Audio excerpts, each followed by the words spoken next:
noticed he lost the skirmish. I don't know why they would throw Stax. I mean, look, Stax can shoot. Like, I'm not trying to say that Stax is a bad player or anything like that. But he showed it on Santiago. But yeah, when you've got Buzz, Meteor, etc., Izu on this roster, send one of them if you really want to win the veto. They don't, then they're going to be Team A, and so they got to pick Haven first, and now they're going to be forced to play Pearl. I mean, honestly, I quite like this kind of map draft, and we might get to see Lotus if it goes to map 3. It's back in the pool with those little tweaks and changes, so that's something I really want to see. T1 choosing that Haven. I mean, you know, Munchkin has played this map probably longer than I've been alive, and he loves it so much, so no surprises to see T1 go in there.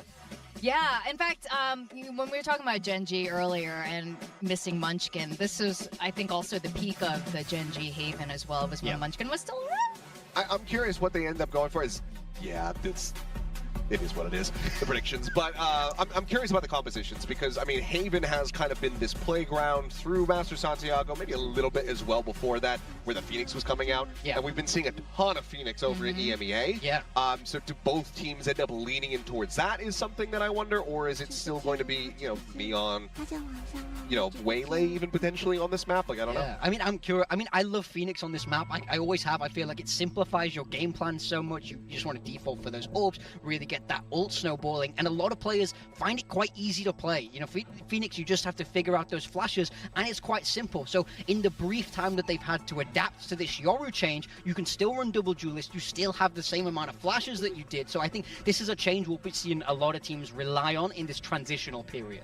Definitely. And T1, we have seen great moments from T1, whether they're winning Masters trophies over here in Pacific, even just earlier during kickoff. But this, we really want to see Varel step up. We want to see the Varel we saw from Ascension. We want to see them show that sparkle on stage that we saw there. And, you know, they were talking a big game. So let's see if they're going to be bringing that game to the stage for day 1 of stage 1 of VCT Pacific.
VCT キックオフで VCT デビューだったんですけど、緊張もしたけど、やっぱそれ以上にもう観客に囲まれてやる毎試合っていうのが楽しくて、楽しいデビュー戦だったなと思います。そうですね、自分たちの強みだったり、うまい部分を、出せてる試合もラウンドもあって、ただ、やっぱり出せてない時もあったので、その部分はすごい課題として残ってるかなと思います。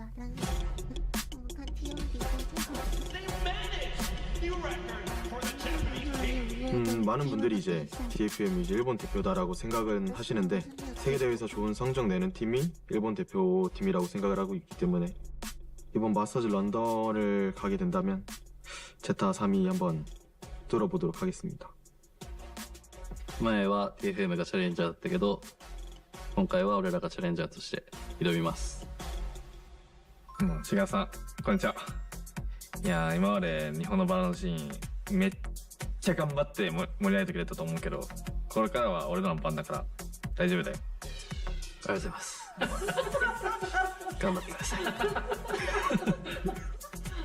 い。옛날에 이제 DFM은 이제 1승이 간절한 팀이었는데 이번 스테이지 1에서는 우승이 간절한 팀, 트로피가 간절한 팀으로 좋은 결과 보여드리겠습니다. ステージ1はキックオフでたくさん学んだ良かった部分だったり悪かった部分を生かしつつチームとして今たくさん準備をしていて、とても今自信を持っています。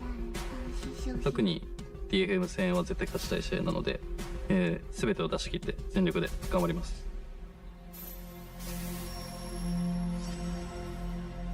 What's up, guys? I'm back. Cruz from Full Sense. As a team, I think we agree that we are lacking leadership.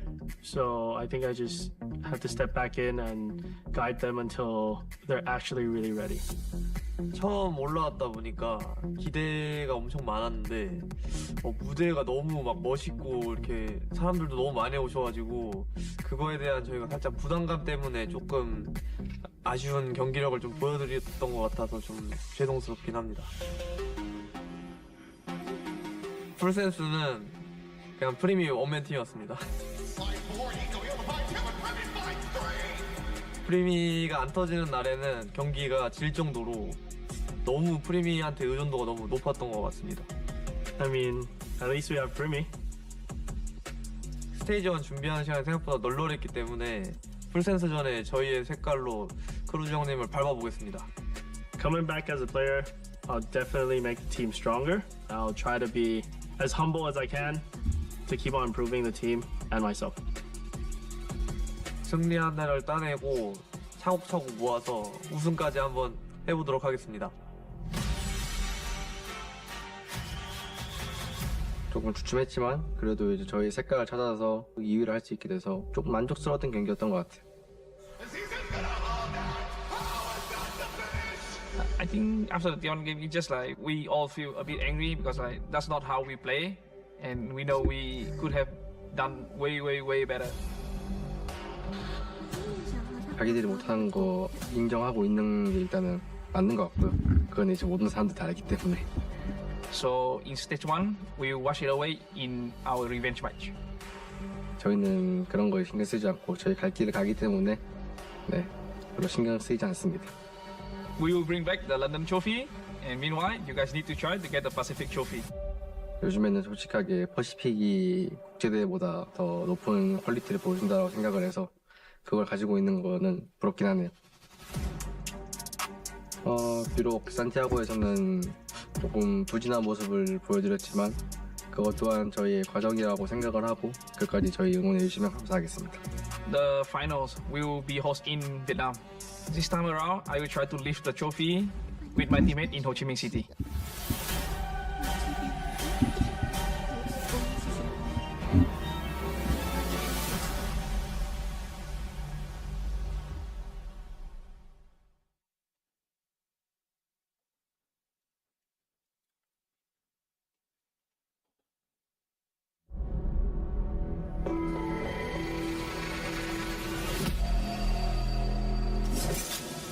Today's matchup.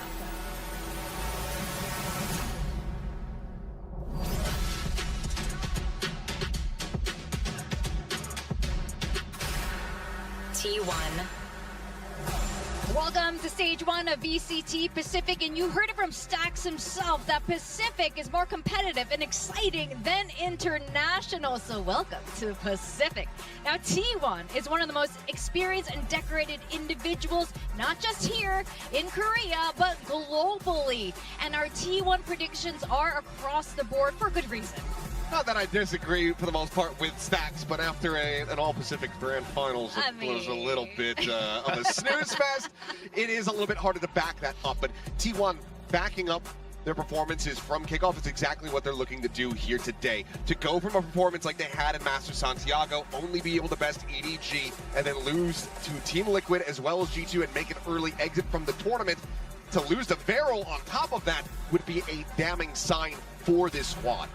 Absolutely. That's because Varel is the youngest team besides Nongshim here in Pacific. They're the newest team. A lot of the players are also brand new to the stage, brand new to Valorant and VCT. It's a young squad. They're hungry. I think half of them are younger than the Nintendo Wii, for God's sake. I mean, I think there's so much potential in this roster. There's so much. I saw it in first person, and it was amazing to see, but they've not hit that height. They haven't captured that magic here on the Pacific stage. Now is the time for them to step up. It's a tough opponent in front of them, but they have to forget the names, forget that you looked up to these players. And wow! They are, if nothing else, jazzed the hell up today. Starting things off with a little dance into the walkout, now just manically shaking on stage. So, if nothing else, they're bringing the energy. I think that's a good sign. You know what? I mean, LP said the pressure got the best of them. Sure. And, you know, they're literally shaking it off right now. And that was a thing that I had concerns about when they did Ascent, was that they're going to come into here, they're going to get themselves into Tier 1, and then they might just get checked at the door. Yes. You know, you're going to go up against these squads that have so much more experience, and that proved to be the case for Varel, but now it's that growth point. It's time to break past this. It's time to start trending upwards. So while I do think that T1, again, this is a big must-win game for them to save face after Masters Santiago, I would still love to see this go the distance, go to Lotus, and potentially even to see Varel win, because I want to see the team that was promised. Yeah, I mean, for Varel, I can let them off for kickoff. You can sort of give them a mulligan. It was their first chance here at Tier 1. An first boom. Yeah.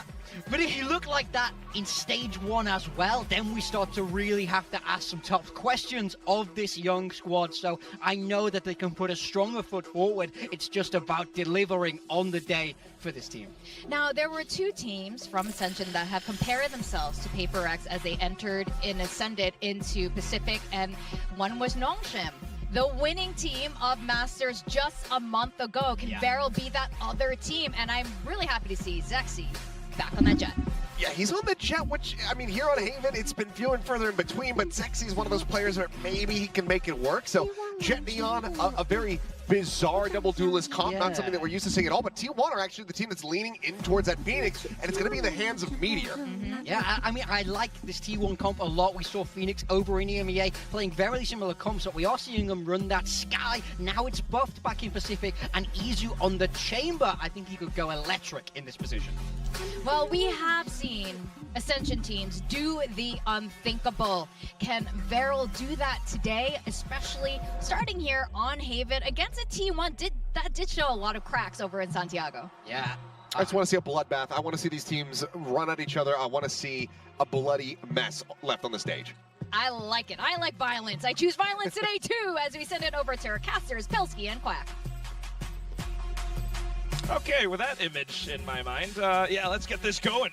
I'm glad I'm on another floor, honestly. I think Big Time's in for a rough time of things, to be perfectly honest with you. I'm looking forward to this match, though. Varel winless in kickoff, already have been beaten up by some of the other Korean big brothers, and now it's their turn to take on T1.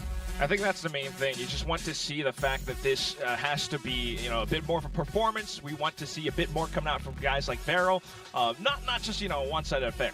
Yeah, totally. I mean, Varel, they had so much potential in Ascension. They didn't realize it on the Pacific stage last time around they got to play. They played a slower style than they did in Ascension. I am already excited seeing this comp. Klaus, first time he's ever played the Neon here to start things off. Zexy back on his signature jet. And you're going to get Meteor also playing the Phoenix for the second time ever, so I'm going to clap for that one. Yeah, let's have some claps for it. I'm trying to do my best boom quick impression, but otherwise, yeah, you're absolutely right. I mean, you do have a lot of these different things coming out, especially with Clouds and Neon. T1, I mean, what do you really think? You got all the flashes coming into this. Yeah, they do. I mean, it's interesting that Varel picks attack here because this is T1's map pick, and they're being allowed to start out on defense, which you've seen. I mean, T1 on a 5-match win streak in Pacific, having taken the second spot over there into Santiago. Maybe they didn't necessarily have Santiago go the way that they would have wanted, but here in Pacific, things have been going swell. I mean, they had a shaky start. They looked like they would have lost to Gen G, but after they made their way through that mess of a series, they went on a run, man.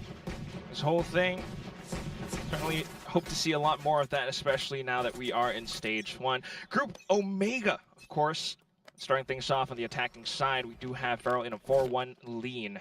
Yeah, Izu to take first contact here. Doesn't manage to find his target as he's pushed off the line. Minus 50 HP from him. Meteor ready to back him if the C hit does speed up. Not to sweat. Got hot hands, got curveballs and everything to toss in as well, but just a smoke, and that's Izu getting taken down. Very careful. I mean, he had the traces that were being fired through that smoke on low HP. It's a risk that ends up not paying off for Izu. LP active inside a grass with the cam for a little bit of support. Stacks with a bandit in hand has got a nice off angle here, but there's no plan B for him. He has to connect his shots, and when you hit nothing but the body, the bandit is not so great. You got to scratch plan B, plan C. It's all thrown out the window. Now it's Varel's turn as they pivot back over onto C thanks to the space that LP has gained. I mean, this is the beauty of having your mid-rounder and your IGL as the lurker, because when he just walks through the middle of the map, it's pretty easy for him to make the call. Hey guys, let's pivot back to C. Varel are running T1 around the map, and if I'm honest, making them look a little bit silly in this pistol. Those shots through the smoke. Now off to the end of it with Suna on Sheriffs. Is definitely not the situation we want to be in for. I mean, Zuna was one of the standouts in Ascension, right on there with Zexy. Munchkin looking for any damage he can possibly find, and LP caught in the side, but cleaned up by Zexy. That's exactly how you would have wanted that to go for Varel, to be honest. Multi-frag from Zuna on the Sova, gets himself very close to a Hunter's Fury, and Zexy already closer to his Blade Storm, picks up the Marshal for the anti-eco here. Yeah, of course, though, this is just the pistol round, so we'll kind of keep things in check, but at the same time, I mean, just it keeps you inspired for how things could go in a little jump check cross over onto stacks. I mean, in this group for Varel, they have Zeta, who I think they could be pretty confident they could get a win over, although Zeta did show some improvements last season as well. Varel and Zeta were two of the lower performing teams in Pacific. So I think if they could get a win over any of these teams, T1 included, it would be huge for them. Just needing to your best foot forward as always, of course, but when it's soon onto this Guardian, hello! This is the confidence that Varel need early on in the game. Anti-Eco's gone great. Pistol, they really haven't missed a beat. Izu, very cute inside of the smoke, but there wasn't much for him to do. A flawless anti-Eco for Varel to start off this game of Haven. Just write that off. Just write that off. You go into the next one, shake everything off. You actually, no, we were talking about Varel needing to shake things off. They have. Yeah, I mean, it's a good start from them. Already you have the Hunter's Fury here on Zuna. He had a multi-frag on the Sheriff on the pistol. Continues to go strength to strength. That was 4 players stacked up on A-Long there, and he just starts shooting away on the Guardian. Wallbangs to boot. Last kill gets him the Hunter's Fury. They are feeling very pumped up. 片大声，只听到你声音很小声，很小声。那我再关小一点那个声音。等我一下。Just exactly what you need. 会用小声的吗？ T1 though, off the back foot now trying to gain some control back in. A little check flash, but Meteor now taking a lot of heat. And pushing into the back of the site though, Zexy already up inside of A-Link. T1 need to be careful about how they approach this. And especially around the link corners, Zexy still a threat, gets taken out, but either way, now it's a spike planted. We've got a Bucky in both of the links, man. No matter where you go, you're running into a shotgun, but now you're seeing Varel forfeit control of the site. T1 不是比较强吗？可是他们玩好像不是很强哎，我。as well, which will just allow him to puncture through walls even. T1 need to fight for this space, not just hop into the spike. They're going to try to bait out the utility first and foremost. Also noting positions now as the Bucky continues to fire through. Spams awarded. And now it's all the following utility dumped in. As they push on out alongside a fast lane, though, it's Varel out in corners. The bonus to succession, 3 and 0. Munchkin was so close to getting that defuse off, but not quite able to get it done. And that is a huge bonus win for Varel. 7 and 0 start for Zuna, one of the standouts of Ascension Bangkok. And T1, little bit slow to start. I don't know if some of the Santiago form is starting to bite them a little bit. They had their big highs in that tournament, some close OTs against G2, a stomp against EDG, but they still weren't able to make it out of the group. So unfortunately, the first Masters of the year not going as smoothly as last year for T1. Yeah, this one not going their way either.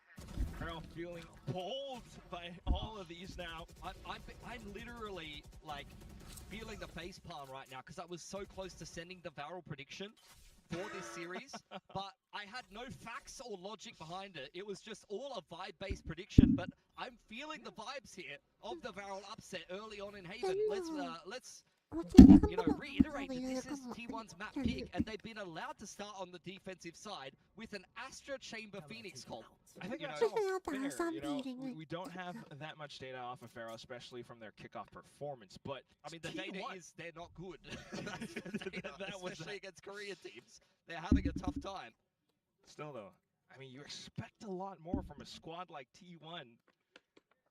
Having a slow start. They had a slow start to kick off, let's not forget. Before they went on that 5-match streak, they weren't necessarily looking great, and even at the start of that 5-match streak, they beat a Gen G with 2 players sub 100 ACS to win that series. 30 seconds left. Okay. Samurai still kind of in control of things. Getting a good read, just trying to sneak off some kills here and there, play around the timer, but as Munchkin goes down into the ground, you kind of think this round is done. I mean, that was so close to going very wrong for Varel, but they've avoided a pretty serious snag on their run through this trail. Plant from LP, Stacks last man alive. At what point do we kind of consider, like, T1 are done kind of testing this? You know, like, this is truly the epitome of veteran versus rookie, and you can kind of run out the first few rounds, but at what point does it become like, okay, Feral are actually surpassing this test? They're doing so much more than just, you know, checking corners and aware of things. We're kind of already getting there. Like, this is an insane economy on the attacking side.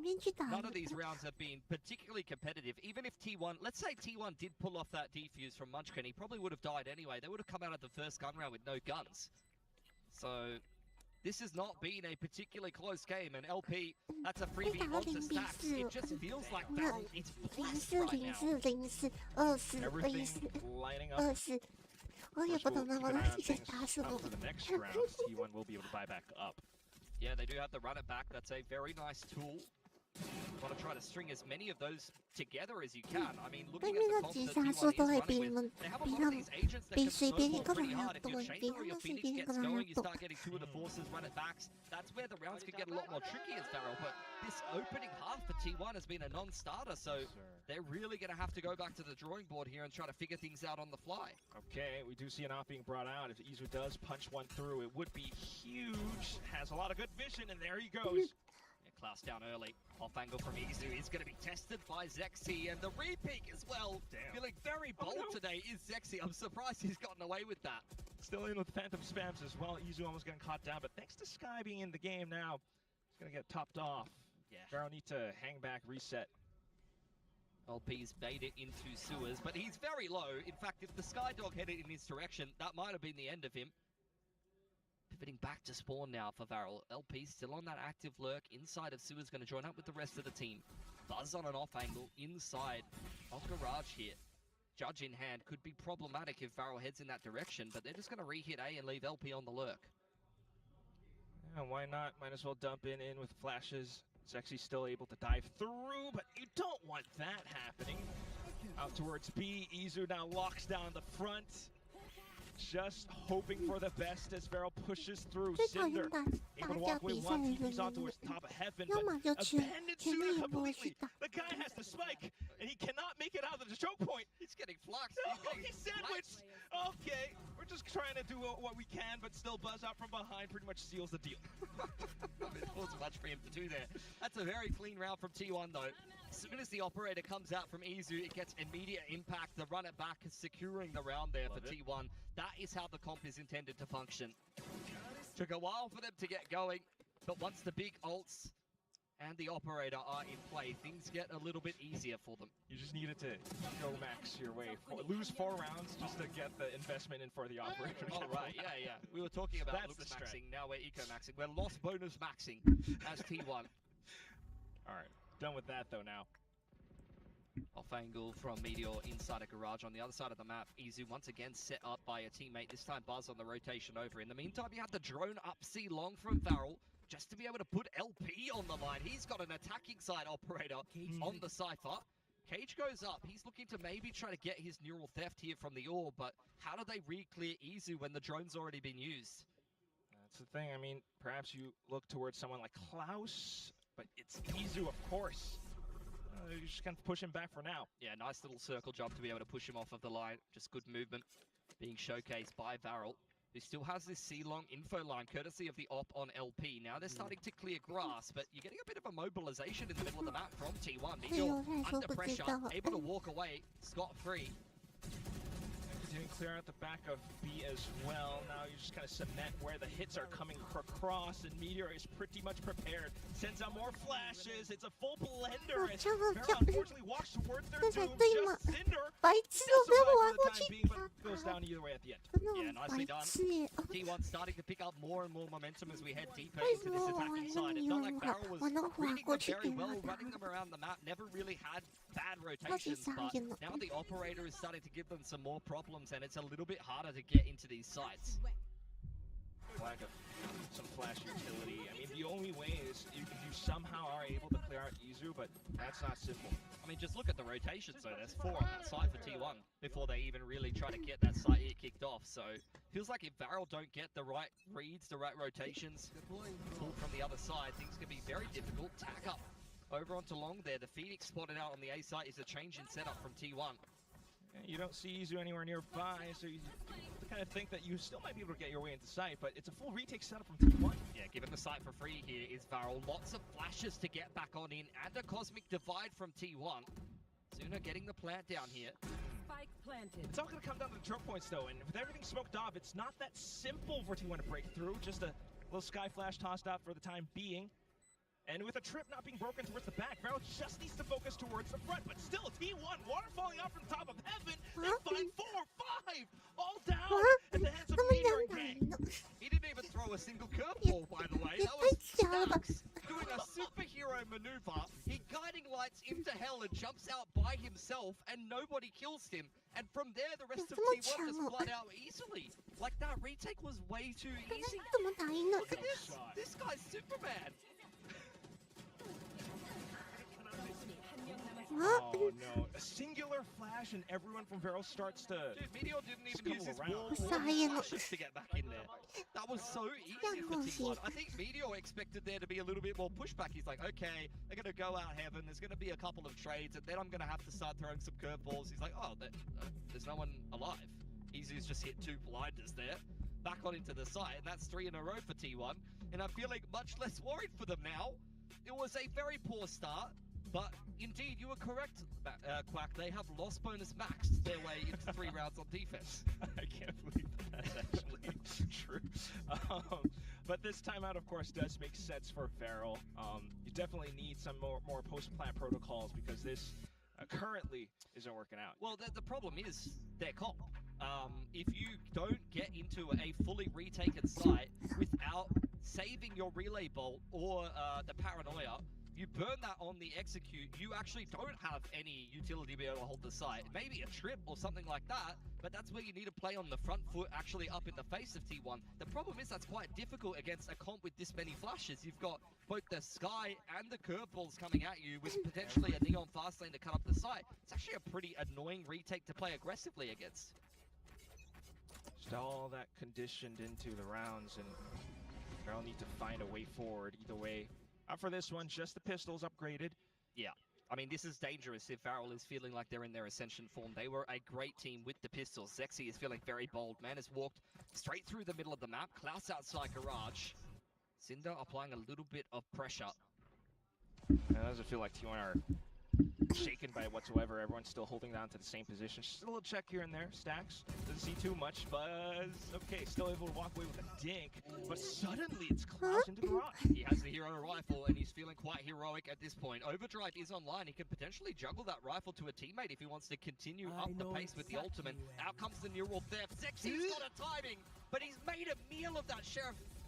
Oh, and now it's out for T1 to try to pick things up. Slight fumble.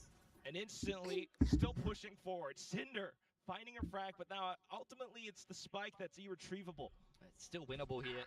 What? Poor Cinder, especially if he's starting to pick up the pace. Very low on HP, should be cleaned up by Stacks, but where's the trade? Easy enough for LP to pick up the spikes. Trip goes down inside a garage, going to simplify the post plane. In fact, he's got 2 trips, one on spawn side as well.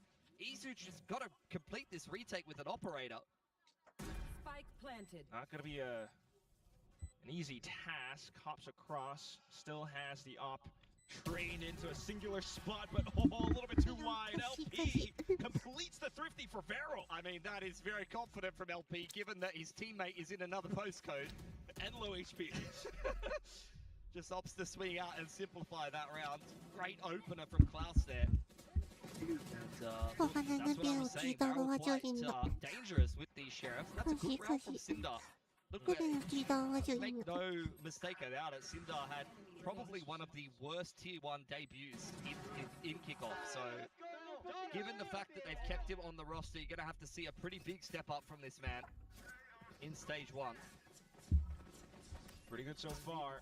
Now quicker paced round, straight on execute into the seaside. Munchkin drags across Aircross, and it's just not enough. Buzz will be able to find one back into it, but still, all the post-plant utility is online. Yeah, you do have to run it back as well. The Meteor's going to send it straight out of Garage. You get the Paranoia in response, and Zexi's going to deal with the ultimate at least. So far, so good. Still have Hunter's Fury and everything now tossed into it. T1 start to scramble, but they still want to push through. Klaus walks it down towards the back of Link, and then it's just Meteor.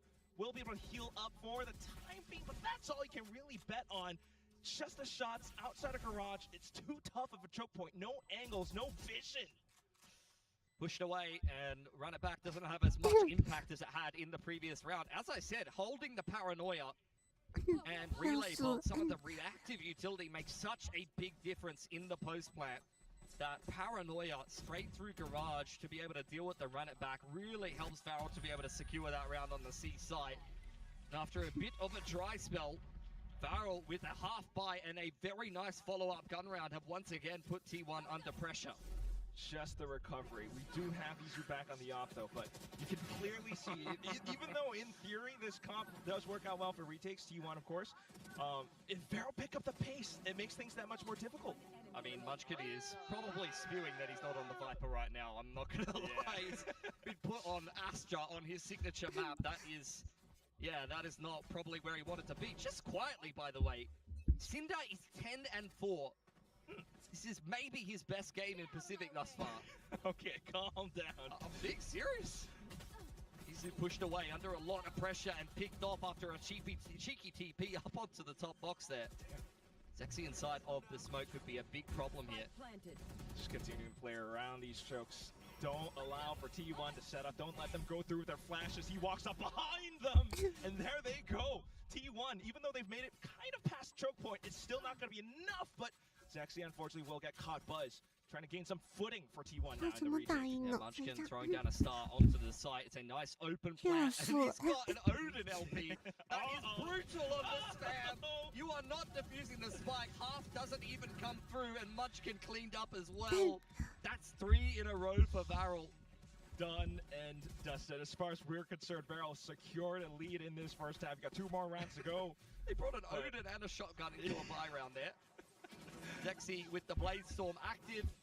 I think, like, honestly, T1 did very well to clear that smoke out. I like their approach to the execute, well aware that there might be a disruptive kind of post plant on offer from Varel, who have already kind of not been able to deal with the flashes. You see Zexy dive up inside of the spawn smoke. Meteor throws down the hot hands and then tries to create an opening for them to come out spawn side. But just beautiful timing there from Zexy. Undoes all of that hard work. Just not enough delay. It's all down to the retakes, and if retakes go south, then that's pretty much that. I mean, the flash on front B hasn't worked once for Meteor. They've played around it very nicely. In fact, he's popped another shock dart there. LP's been watching the Brock VODs, I think. Just wants to be a menace on the Odin here. Spamming away through Garage, breaking the doors. T1, you're gonna be a little bit more worried about pushing out. I mean, they have to stay on the front foot here, though. They don't have a hard sentinel on this map. It is just the chamber. Once again, you do see left on his own on one side of the map, Izu. Well, Meteor has taken mid, so it's very obvious it's going to be an A finish, but can they proactively deal with the post plant when you have, once again, both the Relay Bolt and the Paranoia online for Varel? Doesn't feel like it's going to happen. It's all down to this choke again, and I don't think they're going to be able to waterfall the same exact way. Varel wise to it this time. All the crossfire set up towards the front. You got Sexy with a shorty out in hand. Flashes all tossed out towards T1. Does buy some time off the clock, but now it's the Outlaw. Zuna up to the top of heaven, and as T1 tries to step through, Buzz falls to his doom. Munchkin, Izu still trying to fire through, but all of this as the timer ticks and ticks. It's Cinder off to the classic, left clicks away, Farrell up to 8. Just great adaptations from Varel. You see them holding the Paranoia, holding the Relay Bolt, and playing so aggressively in the post plant. They are not letting T1 out of the choke points. You saw how easy it was when Stax is able to get out of heaven for free, but when you see, look at these positions for Varel. Zexy's in their spawn. You have a player Graffiti, a player in Hell. They are just playing up on the front foot and never giving T1 any breathing room at all. Got the read. The download is complete. All that's left is this first half. So just sliding across for now. T1 trying to hold true to their positions. Spam is quite connect on Buzz. Stax looking for information there. Guiding Light will confirm there's somebody outside of A, so he's not going to feel bold enough to go for the push. And LP will do though. Yeah. This is where things might start to unravel. LP, Lone Lurk, finds the kill and Neural Theft. He still survives almost by a hair. Meteor will take him out, but unfortunately, this is where everything goes wrong. The rotations a little bit too early. They've abandoned their positions. Allows for Varel to push up front, but still good recovery as Izu snaps their top buzz onto the judge. More kills, more rounds, and T1 still might have a say on this map.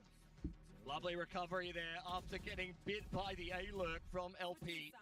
T1 not quite getting run around the map as heavily as Varel was doing earlier on in that half.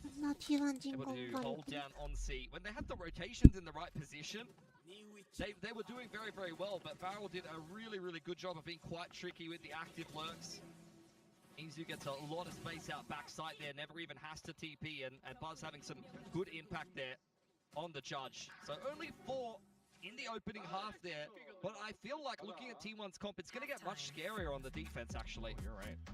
All the flashes. Yeah, double flashes and a chamber with a neon to boot. I mean, it's not going to be particularly easy to defend against. They do have the Cypher at least, though, and I think that that's going to be pretty big for Varel, have to say. No Sova on the opposing side. Nothing to really easily break the trips for T1. So I think it's going to be quite difficult. Zuna, I mean, fantastic first half from him. He gets the first half MVP, 300 ACS on the Sova. And he started beautifully, but I am by far and away much more impressed by Cinder. Like, Cinder in kickoff was just a non-factor. And this game, he is trying them. Every single, so far. And that's why I do think, even though we're talking about everything with T1 swapping over onto the attack with the composition that they have, you cannot write Varel out just yet. It's not just the scoreline, it's also their comp, the players coming in. They still have their options. They can still play retake just because of what they have in store. T1, on the other hand, I mean, if the flashes go south, it feels like everything goes along with it. We'll see how T1 does approach this one. Big setup on the C side of the map with only LP with a shorty in hand here on this A side. Does have a Cypher trip across B, and he's just going to opt to play in short. You didn't get any kind of action on the C side of the map, so instant rotations there for Varel. They've left Cinder inside a garage, but it's a very slow round here for T1. Izu just looking for information, does have the TP for safety if he needs it. T1 quite comfortable to just kind of go poking around bit by bit. What is this, like triple high-low on the A site? Camera still checking around, but T1 are actually hovering around B.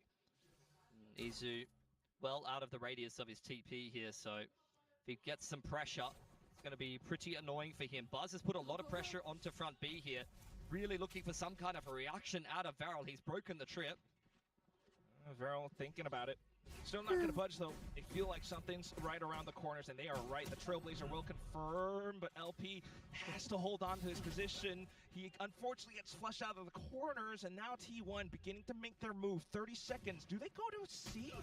Maybe. Izu forced away. You are going to see the pivot back towards the C side of the map. Cinder still has the paranoia in hand, but he's all on his lonesome. Heals coming on as T1 do pivot their way through the map. Will Varel beat them to the punch? Only 20 seconds on the clock, so they're definitely going to flood here. They actually might. And if you time this paranoia just right, it could work out even better. He's holding on to it, listening for the tab. Sexy's already in line, and he gets a shot off. Cinder up around the corner. Unfortunately, position revealed. He still managed to get the kill. You just need one more. Zuna! What is that flick? The Red Bull clutch up to 9! Spot a Sheriff in both pistols, and you can see exactly why. This man is incredibly sharp. His first bullet accuracy over in Bangkok was something to behold. And that's a multi-frag in the Sheriff.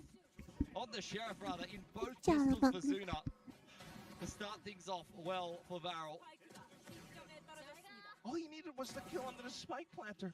He got both. Yeah. All 3 shots connecting. It's just about how many heads he was hitting.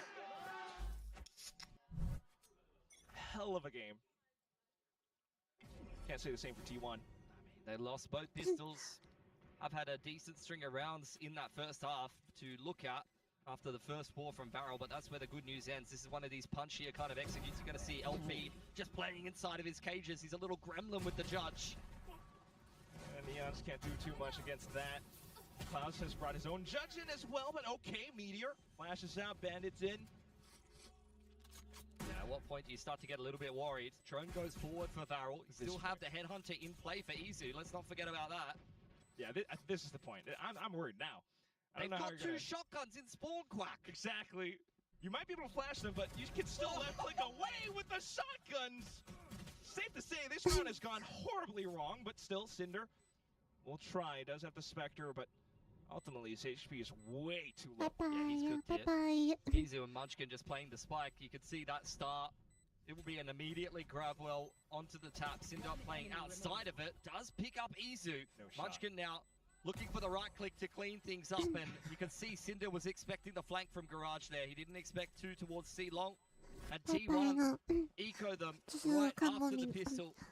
有赢也只有 And watch how it happens again. I mean, there's all around these locations and smokes where maybe the shotguns got a little bit too overheated. Yeah, that is a play from LP. That is a play you're allowed to make in Valorant. I don't know if it's going to pay off against T1. That's the kind of thing that I feel like in Ascension, he probably would have killed the whole team.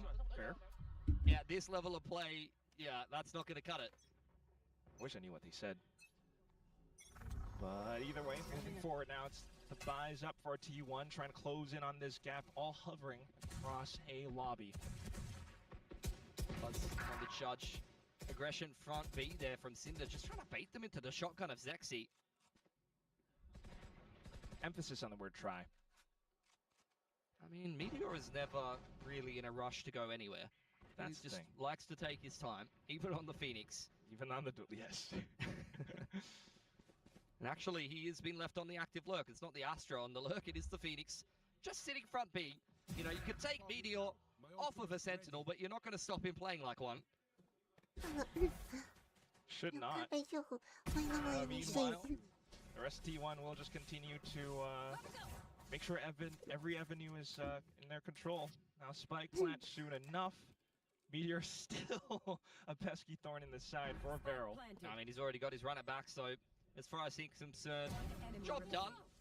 It's a one putt from Buzz to finish off Class, and it's all down to LP, who's really only looking for damage at this point. Doesn't want to really feed a Cosmic Divide over to Munchkin if he can avoid it, but money hasn't built up yet for T1, so every pick that he gets with the Sheriff, it's going to be worth it this early in the half. And that's where problems could start to arise. I mean, same could be said somewhat for Varel. I'm still waiting to see if heavy investment is going to come in one of the upcoming rounds. But for now, I mean, T1, if they have their way with things, they're taking things this slow, it's going to expose some gaps here and there. It's interesting that the stars, really, of Varel haven't got rolling. It's usually Klaus and Zexy on the double duelist. You used to see them play the Waylay over in Ascension on things like Abyss. They were quite comfortable with those kind of comps. Sometimes you'd see LP on something like a Yoru, but those were usually the heavy hitters for Varel. It's interesting to see Cinder at the top of the scoreboard. Zuna's usually quite solid. I'm wondering if the duelists are going to start getting rolling on defense here, though. For Varel, T1 wrestle control of a lobby here. Have been scanned by the Sova of Zuna. Over on the other side of the map, Zexy making an info push, but LP is set up with the judge here yet again. Some on the A side of the map. Be good for at least one or two, but he's going to hang back instead. Set up for retakes? Yeah, and it's going to be difficult to retake into this, I'll tell you what.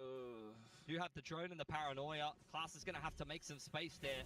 You see the pivot there of the death camp on the run it back. Meteor cleans out all of Spawn, but Munchkin with that plant does get the Cosmic, and that's going to make this retake a lot harder. Might even want to start to consider save rather early on. You hear the judge, all the seekers all being sent out. I mean, it's a lot of heavy investment for T1 on this round. They're not getting back in, Varel. I don't think there's any way.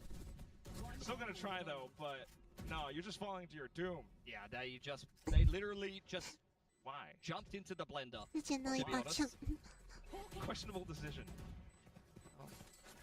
At the end of the day, a lot of guns donated over there to T1. LP walks away with his life, and that's about where the good news ends. To be fair, T1 do invest a run it back and a Cosmic as well as Seekers in winning that gun round. But when you're going to bankrupt the enemy team, that's well worth it. For sure, especially when the scoreline is like this. You bring yourself closer to a tied up number. Yeah, I mean, T1 is well and truly in it now. I mean, the thing that I do want to see, like you mentioned from before, get those duelists running on the side of Varel. If Zexy Klaus start to take more proactive space, you know, like kind of what Zexy was thinking about down C, it might help. Yeah. I mean, in that round, the C long push didn't really help them too much because when they find themselves out of position with this comp, it's quite hard to be able to get back in. And we talked about the question of, in these comps, now that Yoru has been nerfed, where did the flashes come from? Well, I can tell you, without flashes, that A retake is very cursed. Yeah. You basically have to be able to fast lane your way in, find a good paranoia timing. Your Neon has to get the right entry back into the site, or it's not happening. That's pretty much it. So, for the upcoming rounds, after Coach TK9's timeout here, I mean, they had a nice adjustment on the attacking side, I will say. After the timeout, they saved a lot more utility in the post plants. Paranoia and relay bolt, things like that. We were talking about that in the first half. So what's the adaptation going to be on the defense? I mean, I really think they need to either get the Neon or the Jet active and onto a deep info line and stack the other side. The Cypher hasn't had much impact yet. It's mostly just been LP on a shotgun, either kind of donating himself or running out of the site because it's a run it back running at him. Well, Zexy is saving in this round from LP on the Euro Vandal, possibly to bring out an op on the upcoming. 100% that's an op in round 18. Just to hold those info lines maybe up around A long. But for now, T1 back into it. Got Izu on the outlaw as well. He's going to try to farm up close to the tour de force. Yep. That's a freebie onto Cinder. No smokes on the retake now for Varel and a free C site on the card. You can see how tentative they are. Buzz goes in first, followed up by the Trailblazer. Very much not trying to get caught off guard by any cheeky off angles or shotguns. Watch this from Munchkin as well. He's not done buying guns. He's still deciding. Shopping here and there. We're shopping for out points now as he crouches down. Unfortunately, does get taken out. Hero Vandal still in play. Back out towards C long where Izu's going to be the one eyeing this corner. Incites the rest of T1 to continue pushing up and Buzz, chill. He's a lot younger than you. Hey, I mean, it's the big brother treatment. Get the tag out for Izu, as you said, getting closer and closer to a tour de force. And Zuna not quite stunned up there by Buzz, who was a little scared to be peeking you with aim like that. That's exactly why you won't want to be. And the last two players definitely going down to the spike one way or another. Zuna does very well on the exits there. Earns himself a Hunter's Fury and takes every gun away from T1. Oh my god. Despite the scoreline, I'm still fired up for Zuna. I mean, Zuna's crazy. Great to see his potential fully showcased. He didn't have that many moments in kickoff. I mean, to be fair, Barrel didn't. Yeah. He was the, I think, biggest stat performer for the team then. So still is, which is nice to see, but upcoming round, this is what we want. Surely the op brought out. There we go. The op on the attacking side as well, though, and it's going to be back-to-back rounds where the op will be brought out on the attacking side because Izu's got the tour de force next round, one way or another. Meteor active in the middle of the map. Nice off angle from Klaus with a trip to back him up here. It's going to be a Trailblazer into Garage. Really breaks it. Tries to delay as much as possible, but you can't stop Buzz. Cinder will come back through, though. Just try to stop and hold. LP trying to play around the angles, but gets caught instead. He's been trying to be so aggressive on these off angles, and time again, he's been punished by T1. Hot Hands is going to stop the scale into the smoke on spawn side here, and Meteor is up close and personal. You gotta save now. Again, I mean, you're trying to retake this with an op. I just don't think it's happening. It's another round where it feels like T1 are just running a train on them. It feels like you just gotta try to read where T1 wants to end up, but they can end anywhere so fast that it makes it difficult. Well, like, how many rounds has T1 been hitting the Cypher side of the map and had no issues? Like, that is the thing that should be the hardest thing for you to approach for T1 against this comp. You have nothing to deal with Cypher trips, really, unless you have a run it back, for example. And to be fair, one of the Cypher trips did get a kill that round in Garage. But in terms of actually holding the site, the Cypher has been terrible. Just kill the Cypher. Well, I feel like LP a lot of the time isn't really playing off of his setup that much. Like, traditionally, you'll have the Cypher or someone else sitting in the back of the sites. The other team attacks into you, you pop your cages or you have a specific setup with your kill trips to play around that. Half these rounds, LP, like this round, for example, look how deep he is on an off angle. Like, he's playing in the open on the C side. That's the swing he took with the cage up on main. I don't mind that. Honestly, it's kind of Genji-esque. It's like what they used to do. They put the Viper orb up, and then you'd have Munchkin or like Foxy9, for example, playing on an off angle, and you swing garage side. It can work for you. Unfortunately, he's been trying that approach by and large most of this game, and it hasn't worked. Especially when it's, you know, full force of T1 running against you. Now we do have the double judge, though. Here's to see how that pays off. I mean, they had 3 rifles brought in from that last round, so I don't mind the approach of mixing a couple shotguns in full stack on this A side. Okay. The rest of the map is being held by some string and some tape here. String by the tripwire. Yeah, courtesy of LP. Drone goes through a lobby and sees nothing. That is going to be the biggest false sense of security here for Barrel. Do they trust their stack? Does T1 sniff anything? I think they do. Seems sus, that's for sure. It's crazy how much Barrel have rotated in this round based off nothing happening. Okay. Like, this is just mind games. There's the From the Shadows just looking for some information, looking for anything. You don't see anything. Now you start to piece it together. Could they be around C long? Could they be around grass, perhaps, even? I mean, again, this is LP by himself with nothing on the site, really. Well, he does have a judge. Yeah, I mean, I've seen that movie before. He's up against Neon. He's trying to call it to the team, and he only hears one guy, so that should help out. The rest of the team still hovering around A site, and they're trying to slow it down as much as possible. Look up to the top of the screen. There's only 15 seconds left, and it just might have worked out. Meteor, though, stacks. They've managed to cross safely. The op shot's not connecting, but Zexy will dip back in. Let's go. On towards it still, though. Meteor will continue to plant his feet down, but as soon as the timer goes down, he kind of knows it's all done and dusted. Just down to it, trying to take those guns away, but Klaus manages to hop away scot-free. I mean, Barrel does very well to hold their nerve there. Big flake being sold. Buzz, honestly, I felt like he was an excellent salesman. I was buying into it. Barrel was not buying, though. Still 3 players on the A site, despite the fact that Buzz is on C, making as much noise as possible. Smoke's thrown in that direction as well. LP cleans him up, and I think the Neural Theft does a very good job to confirm Barrel's suspicions, but still, the balls to just sit 3 on A there, with all of the map pressure. I have to imagine that's, you know, a bit of LP's work as well. I saw a similar round to that in challenges recently, actually. It was a motive round where they worked the whole map on this map, I believe. They took, like, garage control, they pressured, like, one side of the map, and the other team just didn't rotate. And that's what that round felt like. It's like, oh, I'm coming garage, I've taken C side, please rotate, man. And the other team's like, is it here? Is it there? That's the game sometimes, but either way now, with a scoreline this close, T1 smell a possibility and bringing it through and through. They're going to call it a timeout. Final one possible. They have a run it back to work with. That definitely helps. Can simplify some of these attacking rounds and just give you a pretty straightforward approach. Is that guy asleep? Yeah. Brother. I think he fell asleep in the Gen G game. And nobody woke him up. He woke up, he's like, hang on. This is a different Korean team. It's like Munchkin. Meteor. Somebody. It's still Gen G, right? Somebody wakes up. And he's gonna explode. Well, aggression there from Klaus, traded by Munchkin. Meteor's gone down, so no run it back on the attacking side. You do have the 2 to force in play from Izu, though. He's itching for a pick. He'd love someone to peek him. So far, Barrel not really giving them much. This is a cheeky off angle. I have not seen an Omen playing up here ever. Flash off the line, though, is Cinder, and under a lot of pressure. He's taken a long time to TP. Oh, but he still gets his gun at the ready. Dips it for a third! The Hunter Spirit chiming in as well, and all of a sudden it's just Izu alone, trying to dodge those beams. Brings back out the tour de force, but he's completely surrounded. Quite worried about the flank.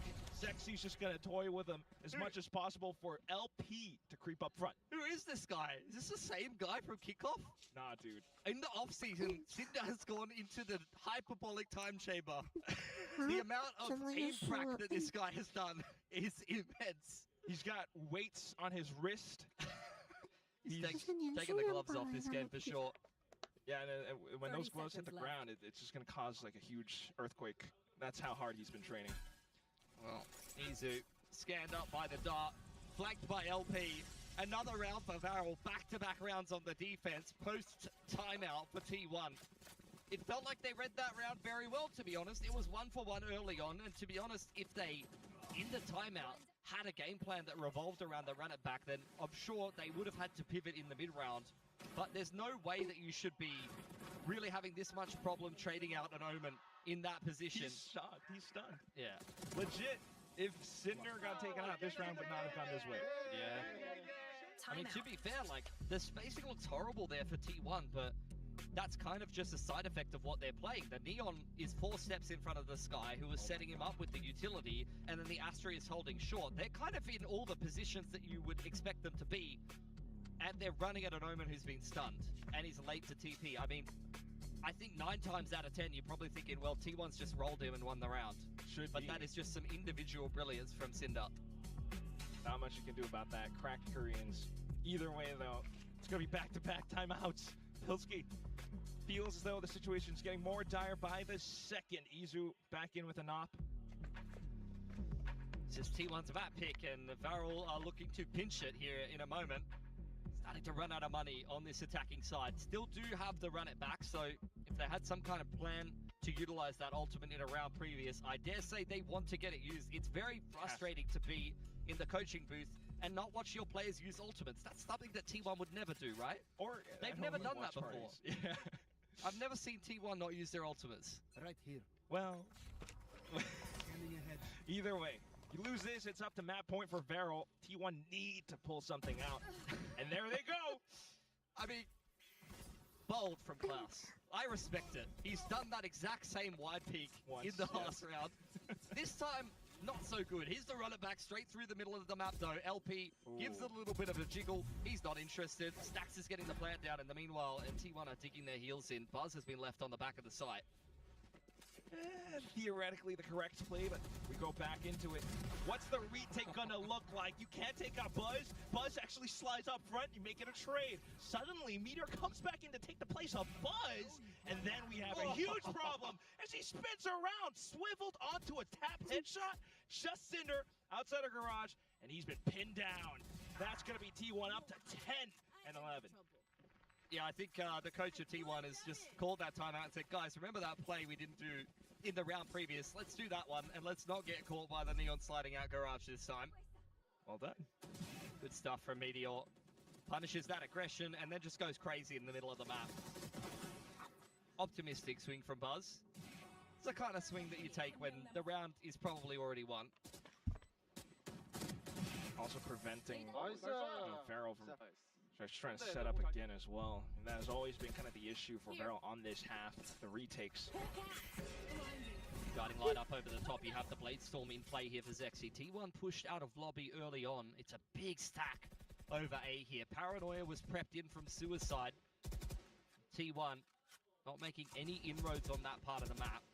Lucky not to, because if they got caught by that trap play, it could have been bloody.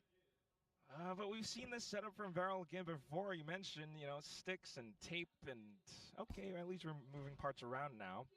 Yeah, playing off the trips a little bit more. There isn't a trip on front B. Once again, Trailblazer goes forward, confirms that there is a trip inside a garage. Needs to be broken by Buzz. Klaus trying with the counter spam, but not connecting, and he's stunned himself. So, that's not ideal. It's just LP around C.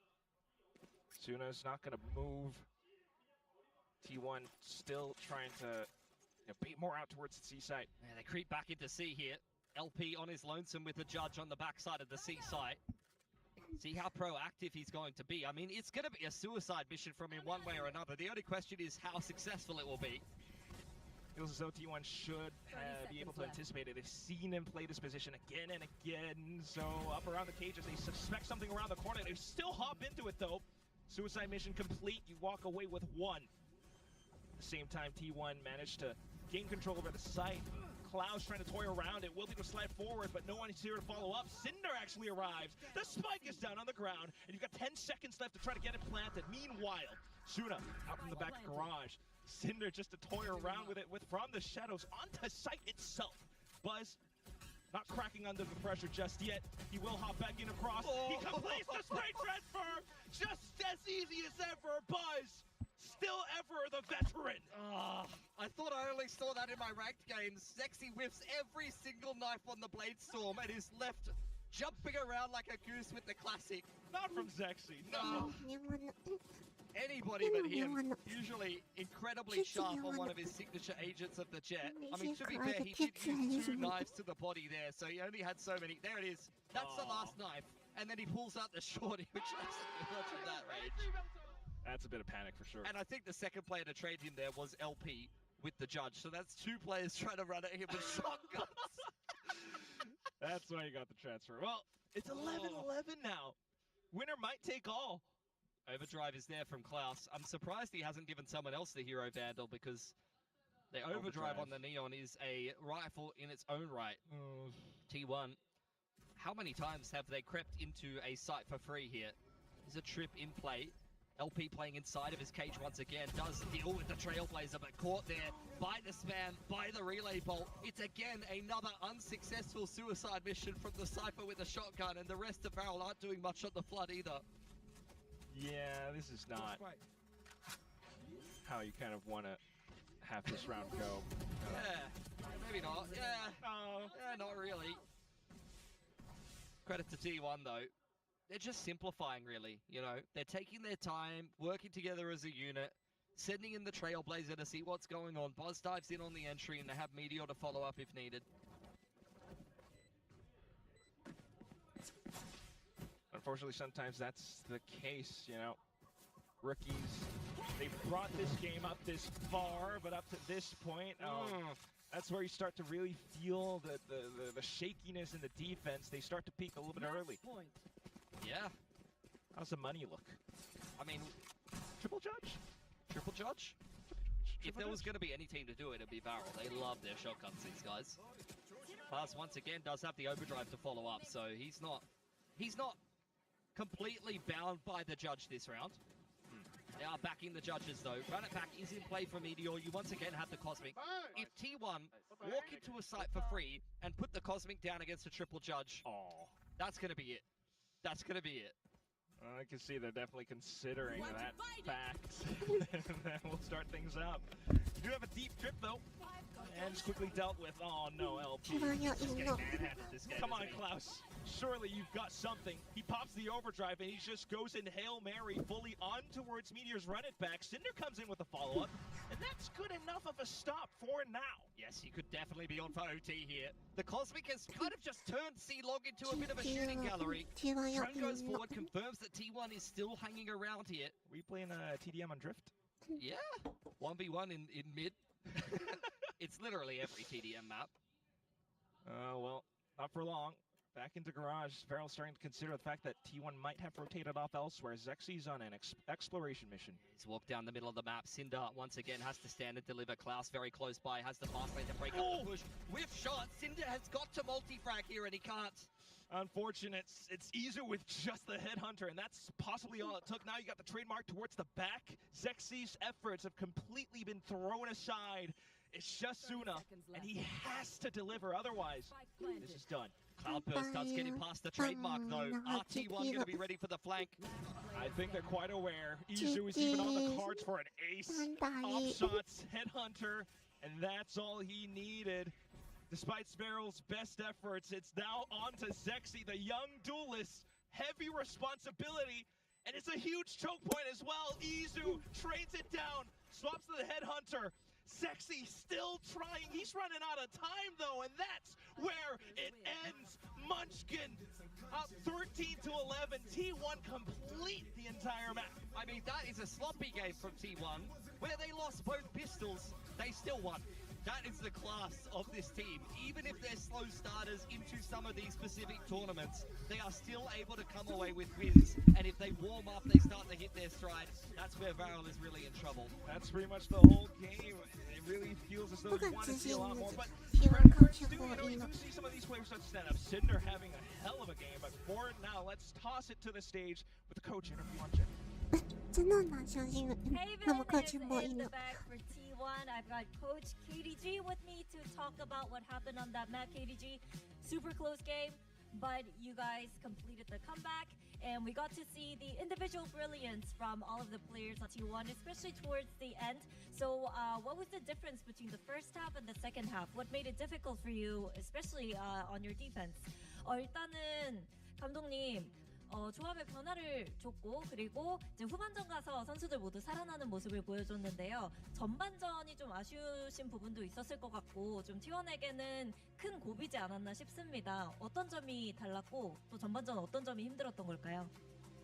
일단은 전반전 특히 수비에서는 저희가 조금 난이도가 있는 조합을 선택하기도 했지만 그럼에도 불구하고 저희가 한 명씩 약간 잘라먹으면서 리테이크하는 구도가 좀 나왔어야 되는데 사실 저희가 잘라먹으면서 리테이크가 아니라 저희가 한 명씩 죽으면서 리테이크 되는 상황이 많았어서 조금 더 힘들었던 것 같습니다. Well, yeah, on defense with this comp, it is a bit tricky, but what made it trickier for us was our initial plan was to go one by one, gain map control bit by bit, but we ended up dying and we had one man going down from our side, so that kind of made it tricky for us to perform well on defense, but we pushed it through. Thank you very much, KDG, and good luck. 네, 감사합니다.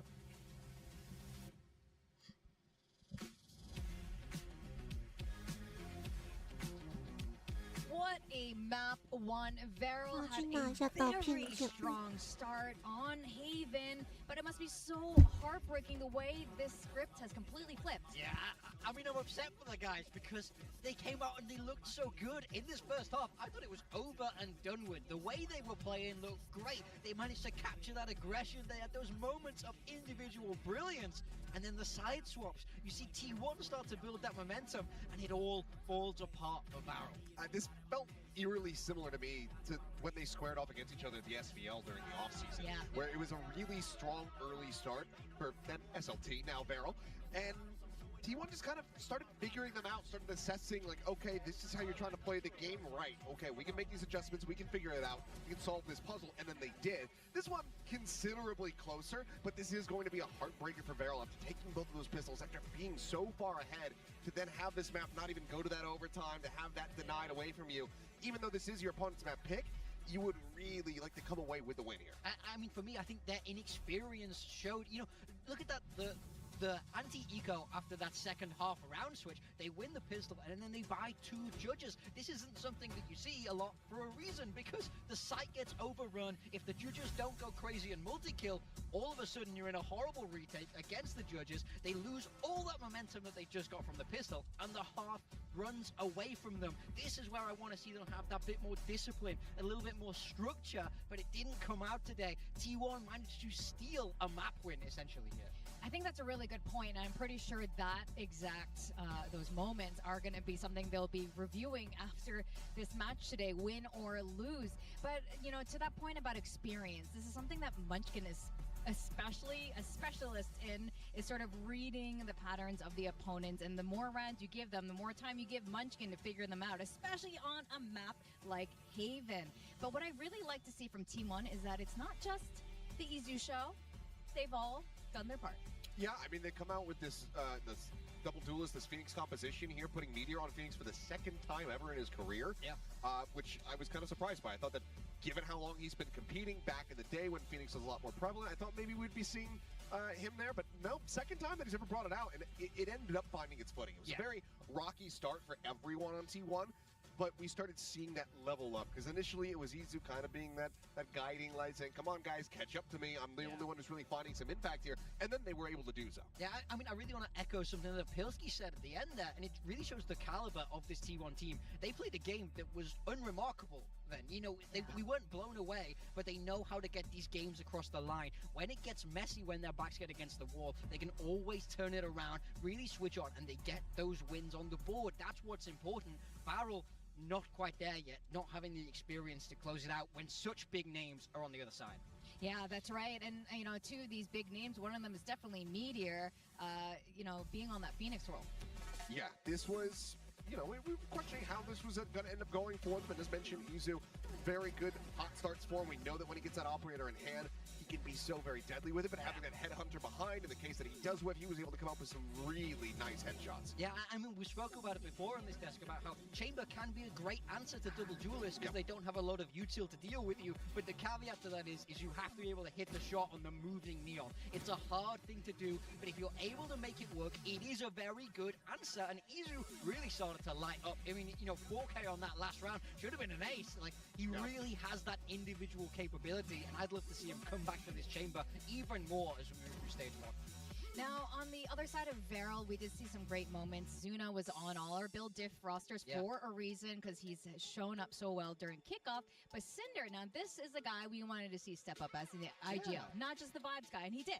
Yeah, I mean, I see you, Cinder. I feel like he did a good job there. I mean, this was a different guy from what we saw in kickoff. He's able to put these multi-kills together. I mean, that's what you want to see from him. Even if he is that experienced player, you want to see him come alive. Really, a very positive sign for Varel if he's able to get on the board. But now we need all 5 of them firing at the same time. Otherwise, it's just going to be more of the same. Yeah, it's kind of, what we were talking about with T1, what they were lacking at Santiago, what we need to see from them, that big level of everyone arriving on the same level. They ended up getting there. Varel now, the onus is on them to do very much the same. Yeah, that's right.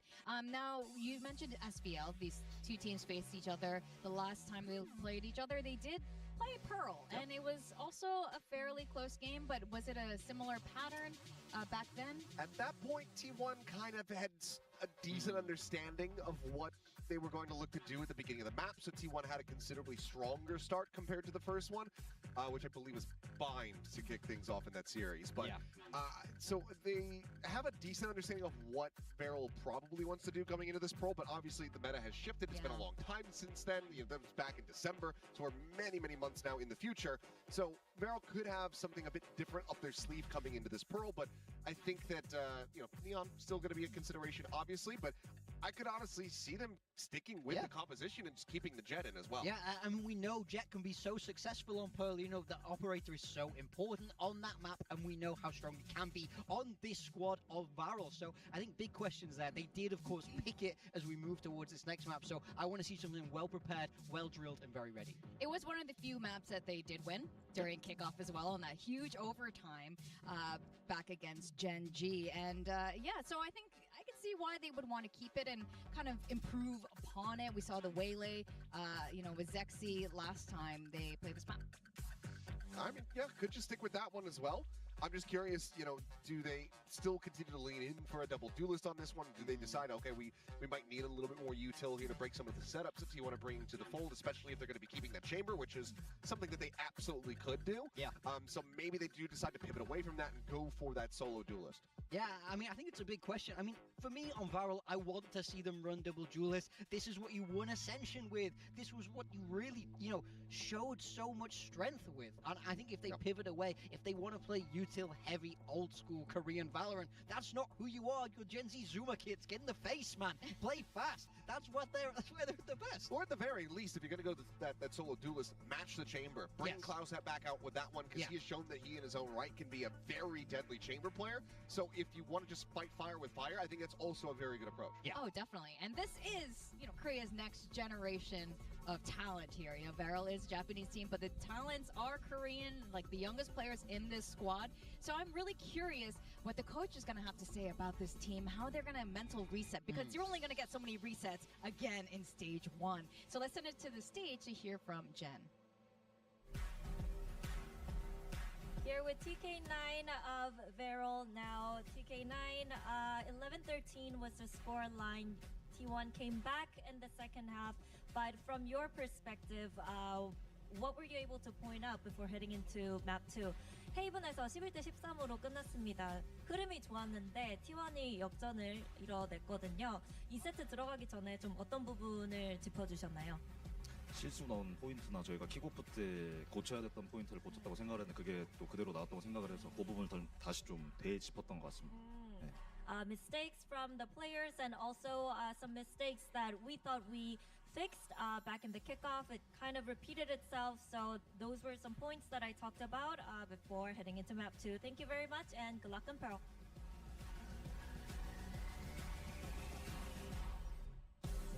All right, well, TK9 mentioned mistakes. Do you think those mistakes are more than just mental crumble? I mean, I think they definitely can be. I think we saw a few structural issues there in how much space they were giving T1, how much respect they were giving T1. I didn't like some of the buys coming out from them. I do think there's things they can iron out as we move towards Pearl. Take a look at the compositions here. Okay. Varel going for that double initiator look, bringing back the KO and rocking with solo duelist Waylay. So very different to kick off for them. Yeah, I mean, it took us a long time in kickoff to even see our first KO. Now it seems like he's starting to crop back up a little bit, but Izu is going to be sticking with this chamber, so I do like that a lot. My biggest concern for Varel is when the mistakes that you're making are ones that you've talked about and tried to conquer in the well in the past, and they continue to rear their heads. Those are the ones that linger on your mind and really affect your mental all the more, because you're saying, no, I know how to deal with this, and I'm continuing to have this problem. So I'm hoping that they can find that adjustment, that they can just shrug off that Haven. Yeah, definitely. And they have shown they have the potential to do that. They have the potential to beat T1 and bring us to the very first Lotus of 2026. Okay, we're going to go to map 2 of Pearl as we send it back to our masters. And it's going to be dancing.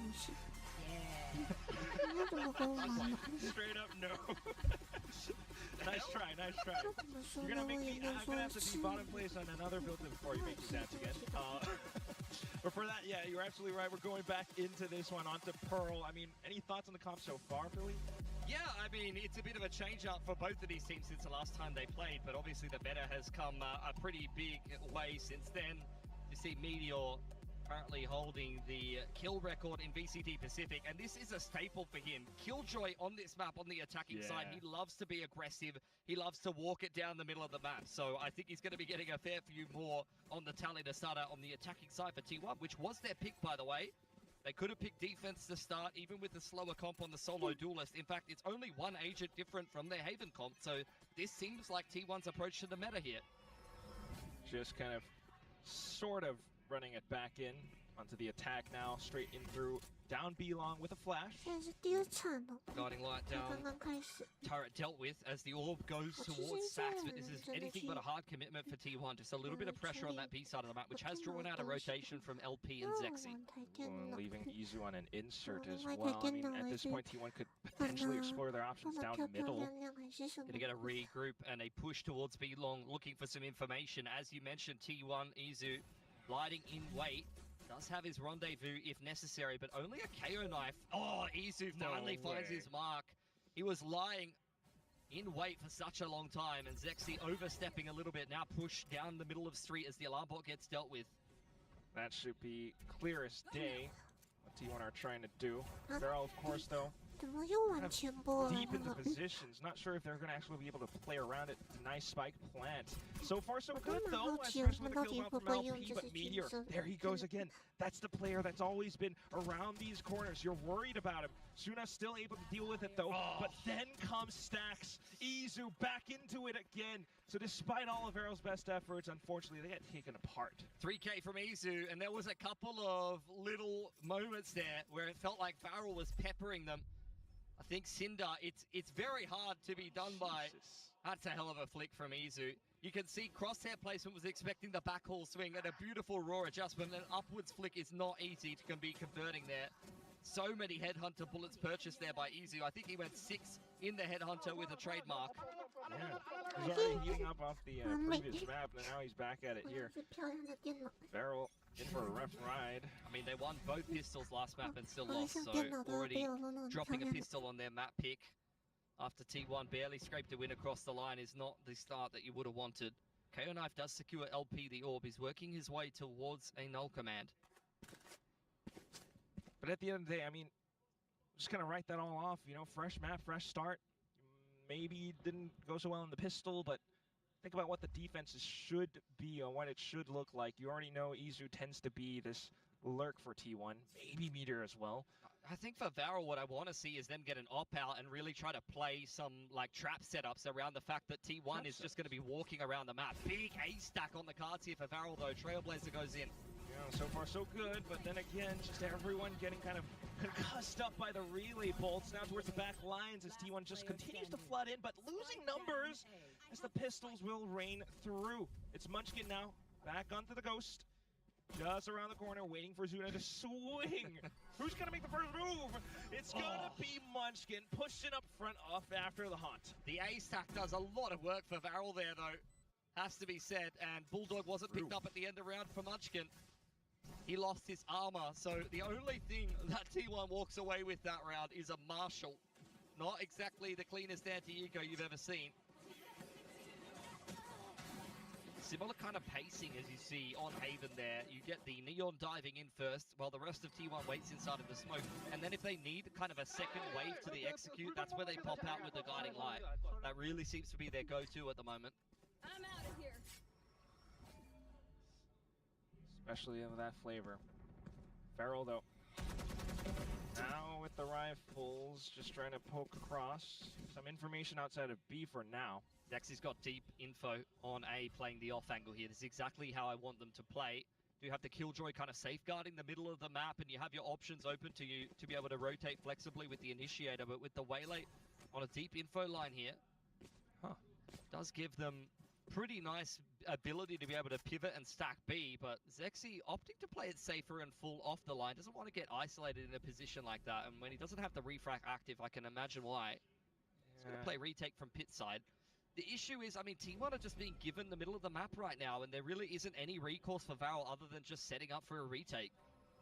Nonetheless, Zexy can kind of get an opening hit, but it's tough to do that with all the smokes and the fast lanes and everything. Yeah, this is the same variation you've seen from T1 on the A execute before. They are able to successfully get the spike down. A little bit of spam damage onto stacks, though.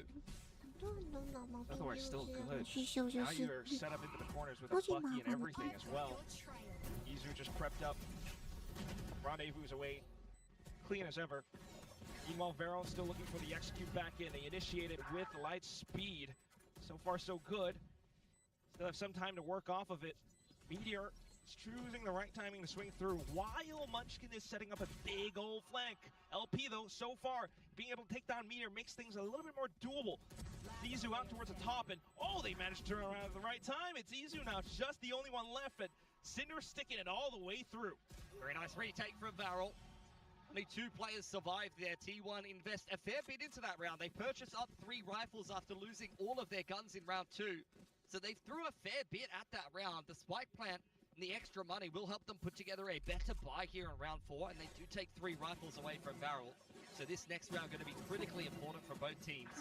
I do like the approach on the retake from Varel. This pairing of initiators can work quite well. I think the Fade and the KO together is a very flexible initiator pairing. You do have other initiators like Sova or Sky, for example, that, you know, they have to Trailblazer in, they have to be stationary while they take that space back. But with a Fade and a KO, you can really just throw a Prowler, throw a Flash, and just very quickly be able to take map control back and bully your way through.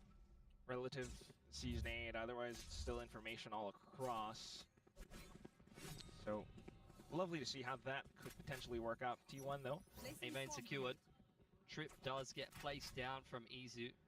And big rotation back to that side of the map. And this is what I was talking about. Meteor, he loves to do this. He just loves to walk through the middle of the map.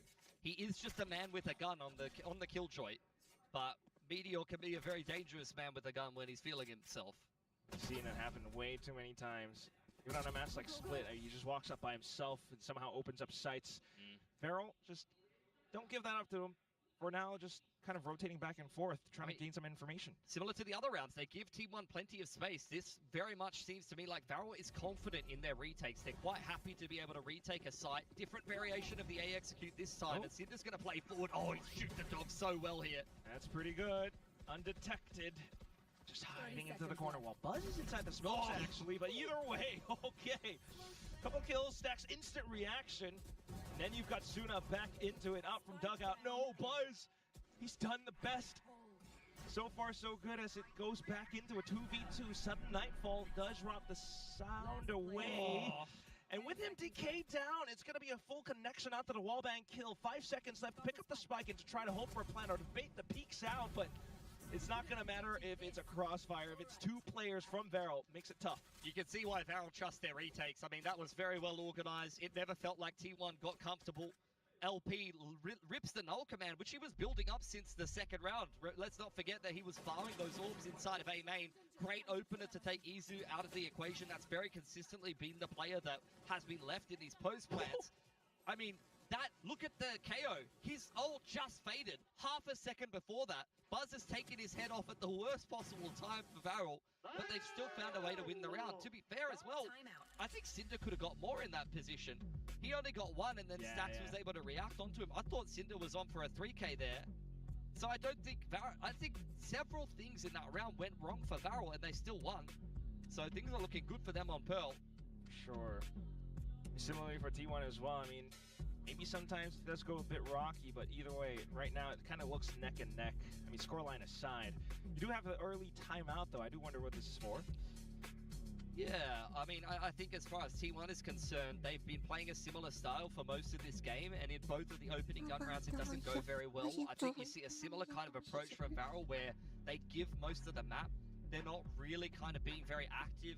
You haven't seen any kind of waylay walks with the refract active looking for a pick or anything like that. You haven't seen any trap setups.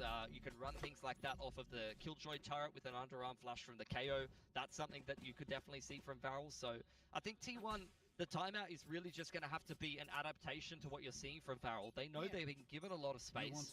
They just need to kind of iron out winning these post plants. Got the tour de force out now.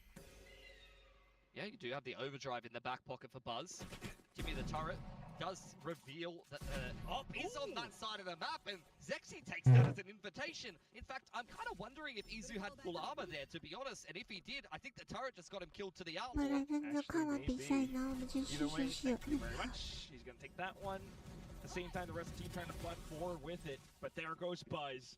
Overdrive popped, and he will pick up a weapon off of it. They have to play on site here. The Cosmic is in play from Varel, so T1, you're going to have to see them trying to tuck themselves into back halls and play around this Cosmic retake. Varel trying to find out where they're playing. Underarm flash on the close angle, trying to deal with any pressure. And this is what I was talking about. The KO and the Prowlers working in tandem to be able to take this space back. I mean, hell, you still have the Fragment as well. It can still clear out some of these closer positions where, you know, a Stinger or Bucky could be lying around. Instead, it's going to be the Seize that connects out to the front. The Smoke's trying to obfuscate things, but it all comes down to the quicker reaction. Stax gets it. Oh my god, the double, and then Buzz onto the Bucky. The overdrive was enough to get it done. They lost to tour de force right at the start of the round, but T1 plays very well around that after plant. Cosmic doesn't really have as much impact as you'd want, especially when you see a smoke on mid-site there for Munchkin. Gives just a little bit of a pocket for Stax to play in with the Stinger. And then Buzz, who is sitting in back hall since the start of the round, pops out with the Bucky, and that's enough to get it done.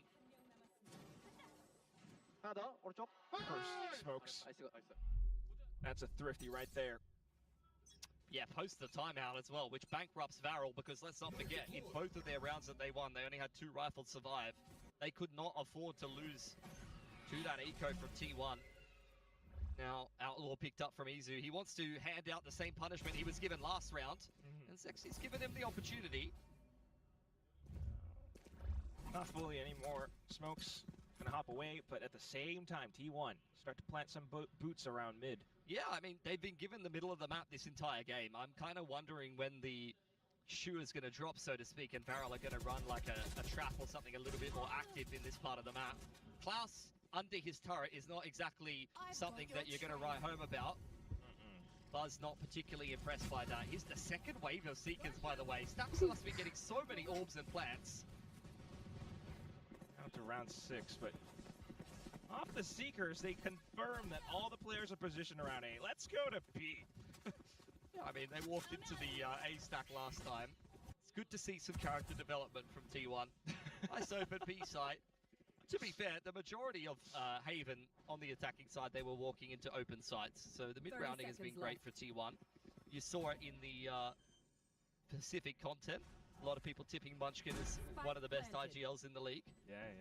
So far, been worth his weight in gold.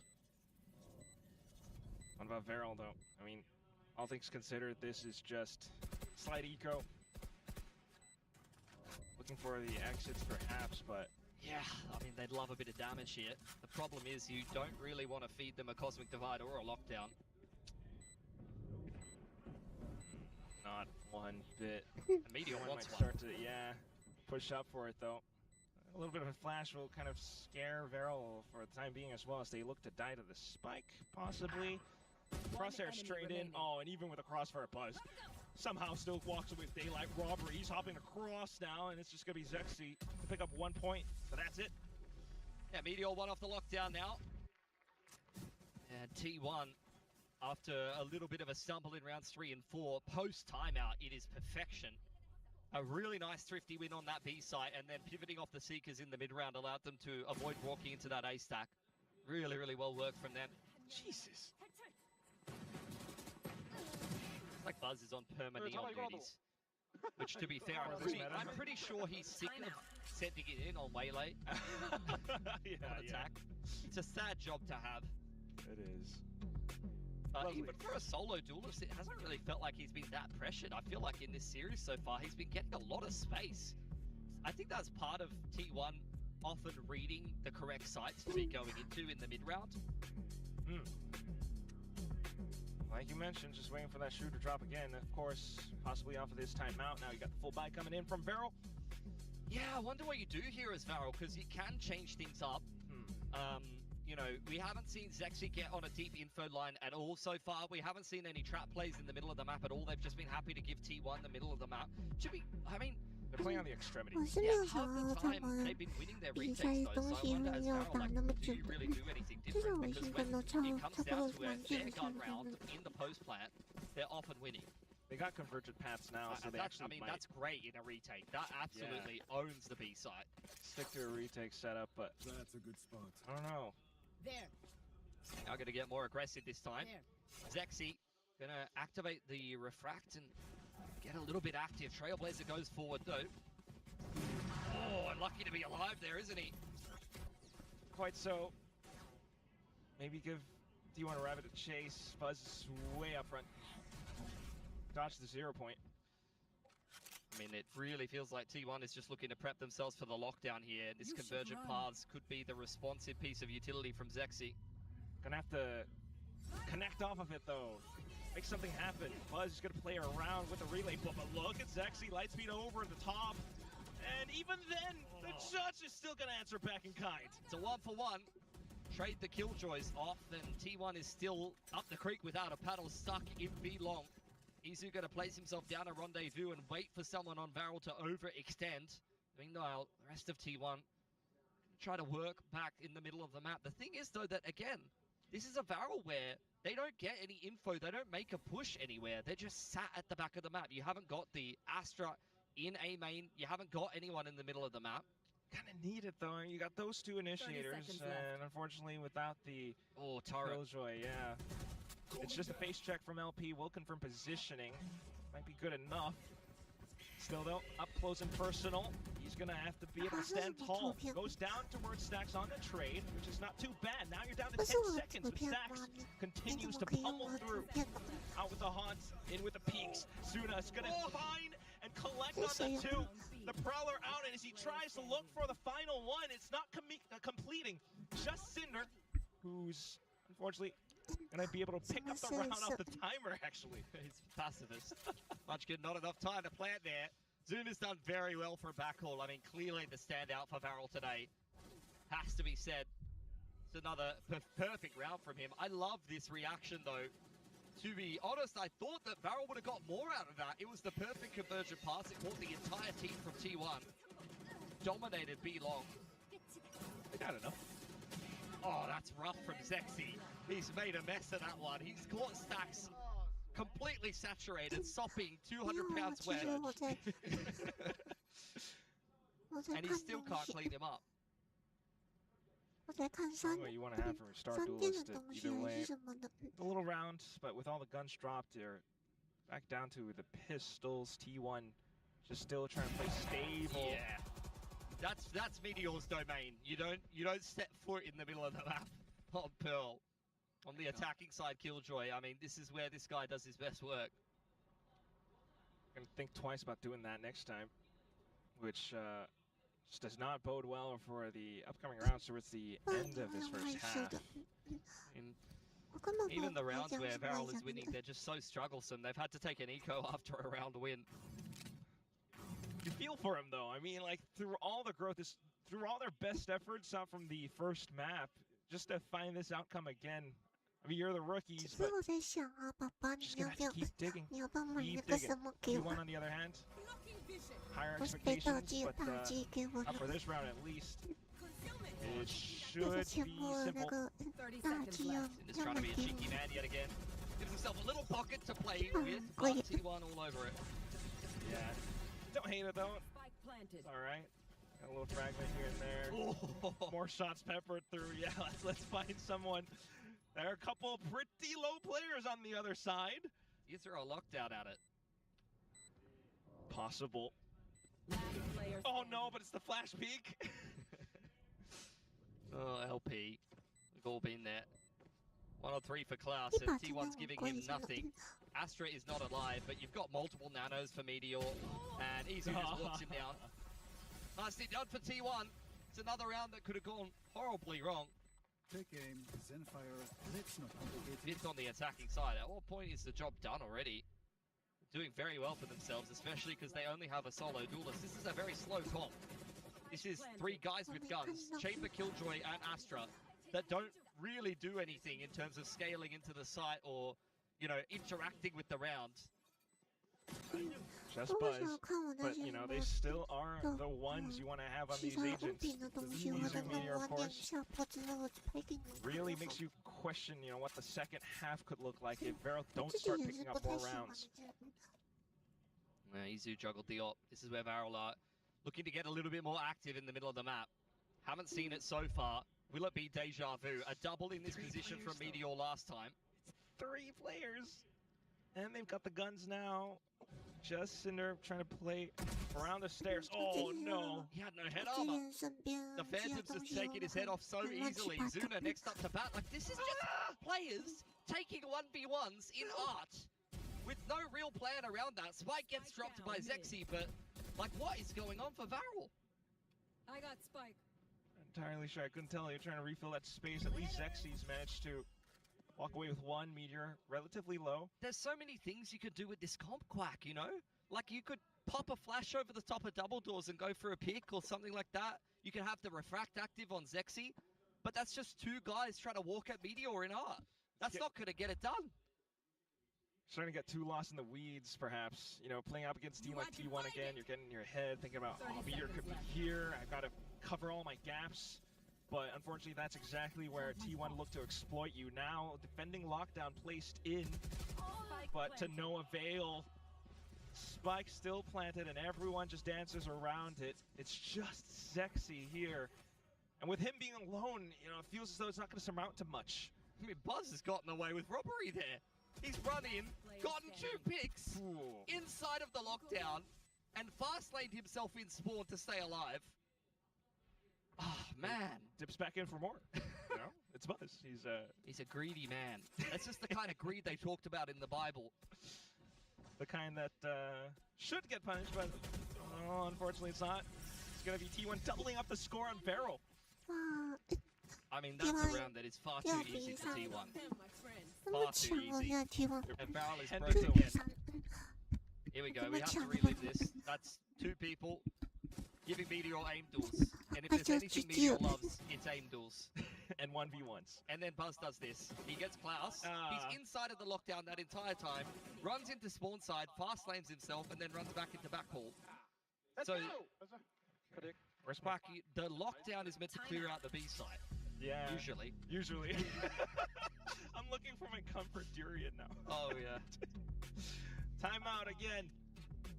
It's got to be frustrating because it feels like as Varel, like a lot of these late round situations have been going well for you, but you're not doing yourselves any favors, not getting very organized on this defense. It feels like outside of give T1 the entire map and play for a good retake, there just isn't any depth to this defense at all. You haven't seen Zexy get active. In Ascension, this guy was the most aggressive duelist in the league. You could not stop this man from running through a smoke. I have not seen him take an aim duel in the early round, except for picking stacks up at tiles when they were down 3 on 5 there. That's the first actual aim duel I've seen him take.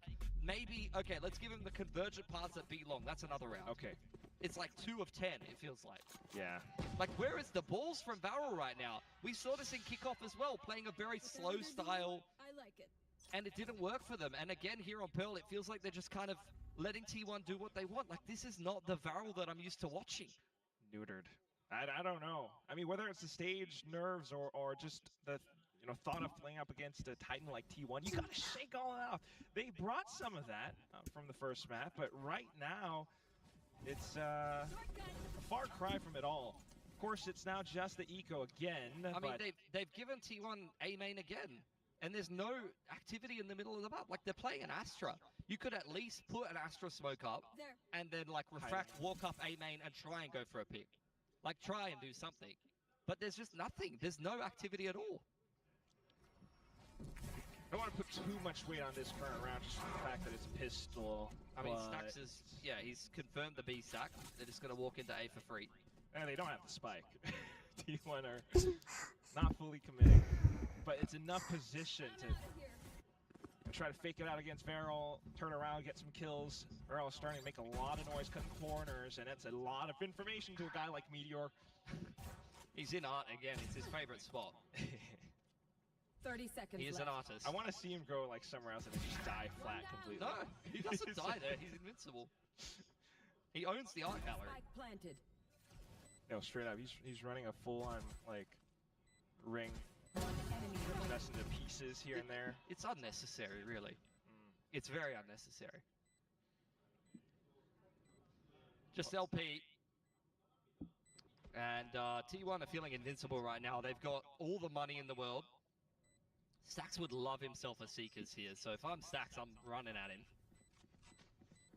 If his team's gonna find the last guy, he's starting to make a move. Because Stacks, he's hungry. No. LP's like, I'm not gonna give it up, I'll just die someone else. But now Meteor's close to 我觉得 lockdown. 这款游戏应该快就结束 Who 了， fights Meteor is just like, there's no hope. 因为 There's 对 no hope at 希 all. 望来说轻而易举。 It's like a regular civilian against a stormtrooper with corrected vision. Yeah. 你输了太可怜了嘛。 As a solo duelist, is 15-7. Like, I've seen other games where you're playing solo duelist on Pearl, where it feels like the solo duelist on attack just gets thrown to the wolves. He's like, guys, I'm gonna fast lane try and run into the site, and I'm hoping for the best. But this just feels free for Buzz. Yeah. You don't want to see that from Varel. Now they've got the buy. Show us something. It's sexy on an op. They took A main. They got active. Prowler secures control. Zexi's on and off on the off angle. This is what we have been asking for. Not just the guiding light. Refract active. Oh, what a shot. There we go. All of a sudden, T1 maybe quaking in their boots. Let's just close the 5-on-4. One off the conversion pass here. You've got a lot of nice ults for the retake here, Varel. They can close out the last 2 rounds of this half cleanly, then they're on for 1. This is a good setup in A main, by the way. Hell yeah. Off of Cinder's contact, you're going to probably rip an underarm flash. Exactly that. Off angles, you can play off of it as well. Maybe Izu wants some heat against Zexy, but you're going to play it safe instead. Meteor's back towards Art. But there go those flashes. LP's still good. He's still looking for something on B. I'm not sure he's going to find it. 40 seconds on the clock, and they're very disconnected here, T1. Just waiting for that pin to drop. T1 shuffling around, you're down to about 30 seconds, and there goes a toss. Flash in kind, and suddenly it's munchkin out. Nova Pulse! Enough of a response to... Did he hang back? Meteor starts to make a move, and suddenly it's Varel who are pinned down into this elbow position. In towards A main. Suna, though, he's going to swing out. Oh, and he saves the day. 10 seconds left. The spike out of reach. Meteor just has to run through with Izu. No time. Nicely done for Varel. I mean, sloppy stuff, but it's a round nonetheless. 来不及 This is 下 kind 爆 of 了 what。I've been begging for, this entire defensive side. Like, the retakes were working initially, but finally they get the op on an info line. Zexy finds a pick, and then the A main setup is worth its weight in gold. Not particularly successful in terms of the frags, but it does time T1 out of the round. You could see what they were going for. Gorgeous flick from Zexy. Let's get Zexy back in. I mean, you could see how tentative the T1 were there. They saw the guiding light scan someone in A main. They saw the star on the ground. They were basically in the doorway staring at the mousetrap the entire time. They weren't sure. We'll go back into it again. Oh, same setup. Yeah, Yeah, Zexy a bit more of a passive angle this time. He gets one pick here, will have the convergent paths, and that could be fantastic for Farrell. Activates the refract. T1 not giving him any peeks off the back of that, so he's going to have to play a little bit more passive now. The whole team has, you know, potential retake ults. Get off your phone, Buzz. Oh, mate. They're drawing up the plan. You know, T1 have their ults as well. Yeah, I think T1 expecting some aggression here, but not being given anything. I mean, there is big ults in play here for Farrell. Finally, T1 bursting their way up B long. Uh-oh. Yeah, especially with Buzz. It's going to be a hell of a shot if Zexy does connect onto it, but they were locked out planted in. Yeah, you do have the Cosmic as well picked up on B long there for Munchkin, and he's going to burn it. They're going to use two ults getting into the site here. Zexy is hanging around, but misses the shot onto Buzz. Okay. Lucky to light speed away. Everyone just dumps back into it, and here we go. It's going to be retake ults soon enough. Oh. You could tell how badly he wanted the convergent paths there. Just banked in on it, unfortunate. Either way, now 4v5, he's just got to put your best foot forward, toss in the Nightfall and everything, the null command, but it's all stopped. Meteor up front, close and personal, but Cinder's going to come back in for his team. Picks up the kills, but suddenly Buzz out from behind. Oh, it's an 8-4 with T1 not allowing Varel to retake. Yeah, nicely done. T1, they just trusted the game plan in that round. They didn't care about the entire map. They sat in B long. They waited for aggression. They made sure that they got Munchkin that Cosmic Divide. Gorgeous shot from Izu onto heaven there. As I said, Zexy, that whole time, one off the convergent pass. All he wanted was a single operator kill to help them on the retake. Halftime. To be fair, I think you could have expected the Nightfall and the KO ultimate to be enough to be able to win them the retake there.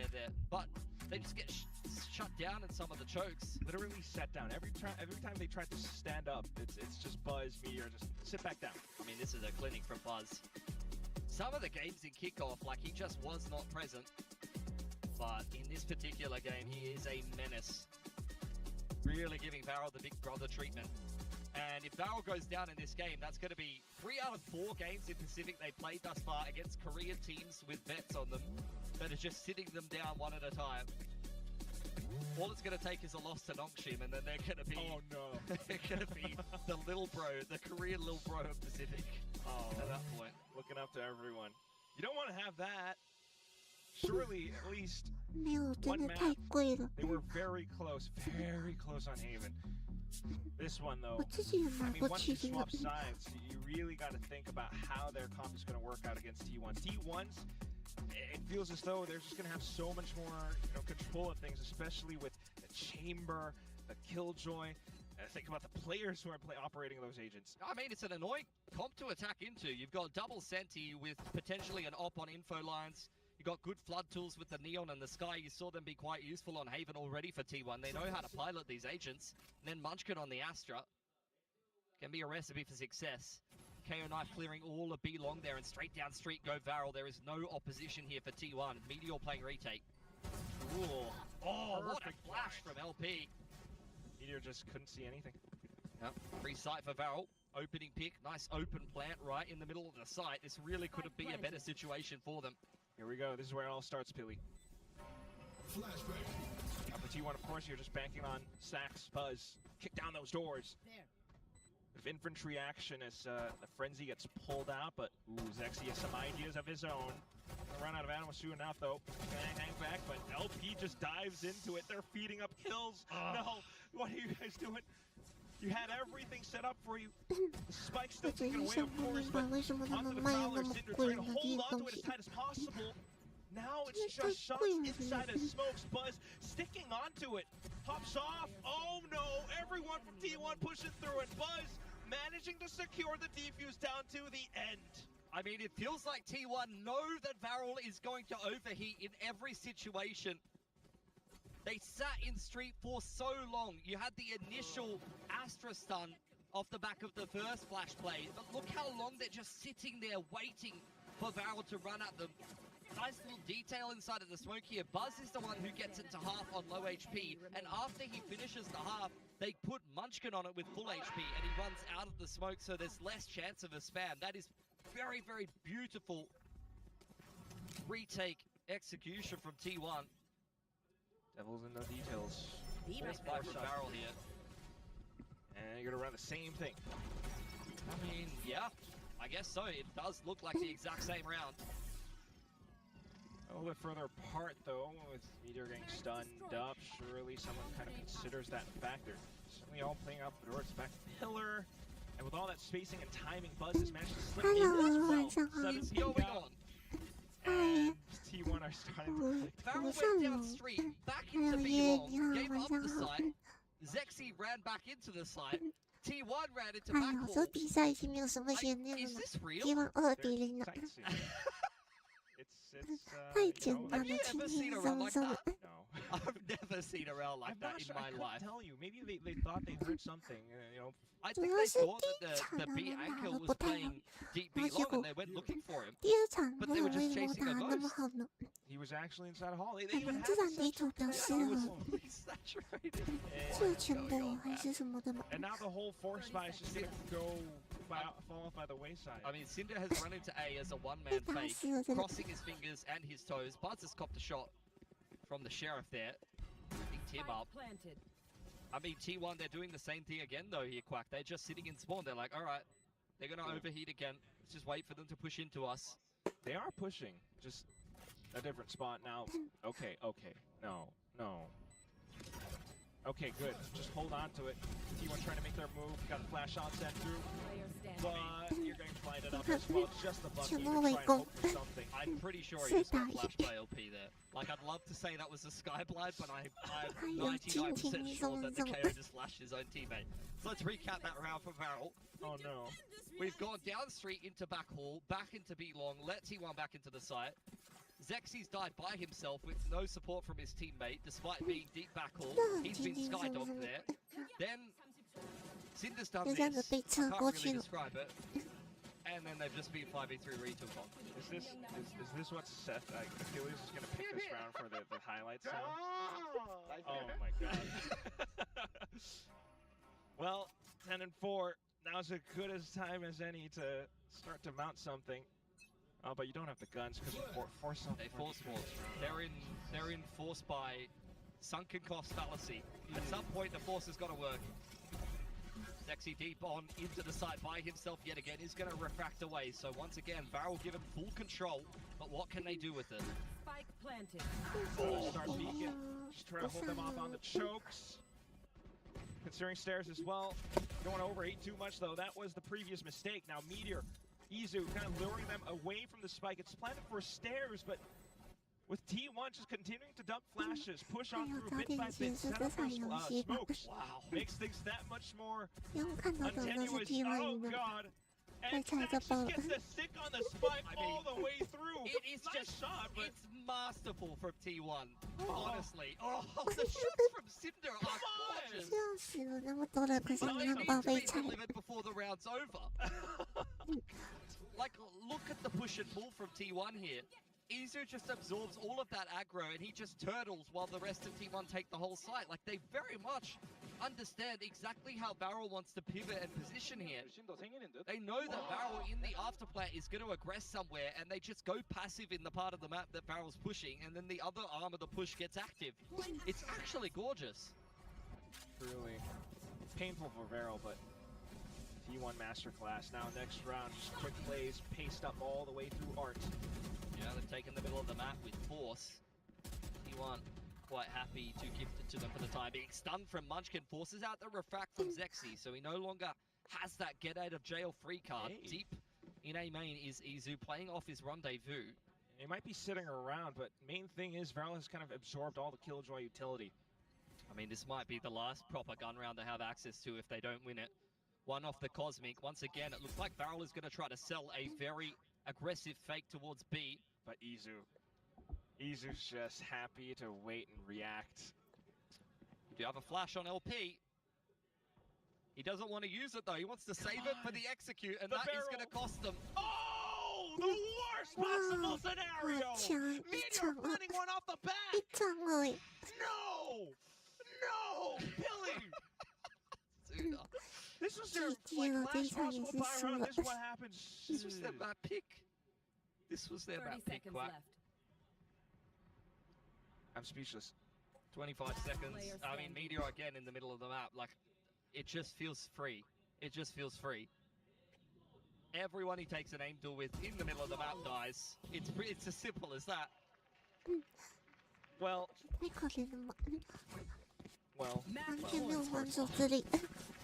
I mean, I don't blame them. Like, LP has a singular flash on the rest of that round.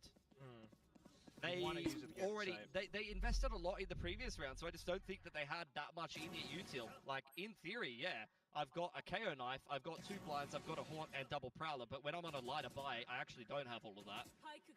So I have to kind of pick and choose what I'm going to use where.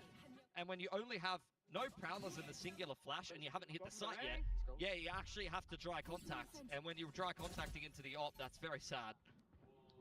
All this round. Well, you're forced up. No shield and all the riflers have no shields. You're just gonna try to dry contact right through it.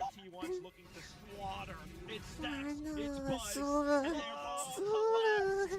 Just the final one left, and it's Zexy. You couldn't even see him. You can tell that Stacks wants to swing here. Gonna start it off with the Trailblazer though.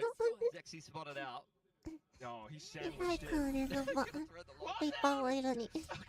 Oh my god. Zexy can walk back, you know, maybe take out Izu or something. Yeah. He could do, I mean, he can have a main, that's about it. Hang around, but you hang on long enough, all of a sudden you might find 3, 2 players just swinging you all at once. It's gonna go good for a singular snap though, but 30 seconds to go. T1's just like, all right guys, let's chill. He needs the spike.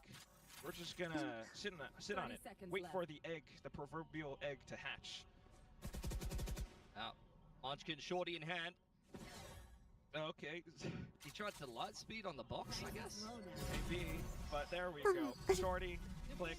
Oh man. 13-4, man. That was brutal to watch. I thought Power was on for something on their opponent's map pick. They actually looked pretty decent. They won both pistols. Unfortunately, didn't get across the line on their map pick.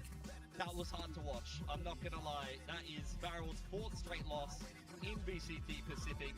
To be fair, they're taking on the best team in the group right from the get-go, so hopefully that can help them start to get warmed up as they make their way through the rest of the group, but it doesn't get much easier. Maybe Zeta is a bit more of a beatable opponent, but then you have DFM, Full Sense, and is it RRQ? The other team in their group? I mean, those are not gonna be easy teams. You just have to throw that out. You know, don't think about that. Don't think about them as all these big teams. Just win when you did attention, but either way, this was, I think, a bloodbath. Fair enough.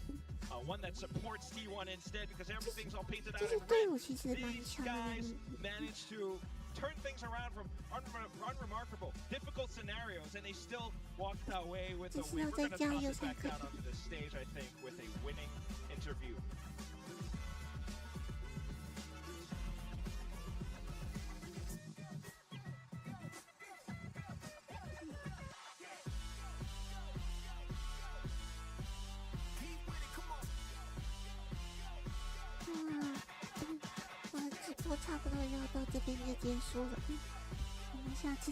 A great start for T1, walking away victorious against the Barrel tonight. Now, Izu, I would like to invite you on stage for the interview over here. 네, 오늘 승리를 거둔 T1의 이주 선수 만나보도록 하겠습니다. 승리 축하드립니다. 감사합니다. Now, right off the I don't know about you guys, but I like Izu on the chamber. Yeah, quite a bit. Top of 之前 Group 到这 Omega 边先 GE. 了，拜拜了，大家拜拜了，拜拜，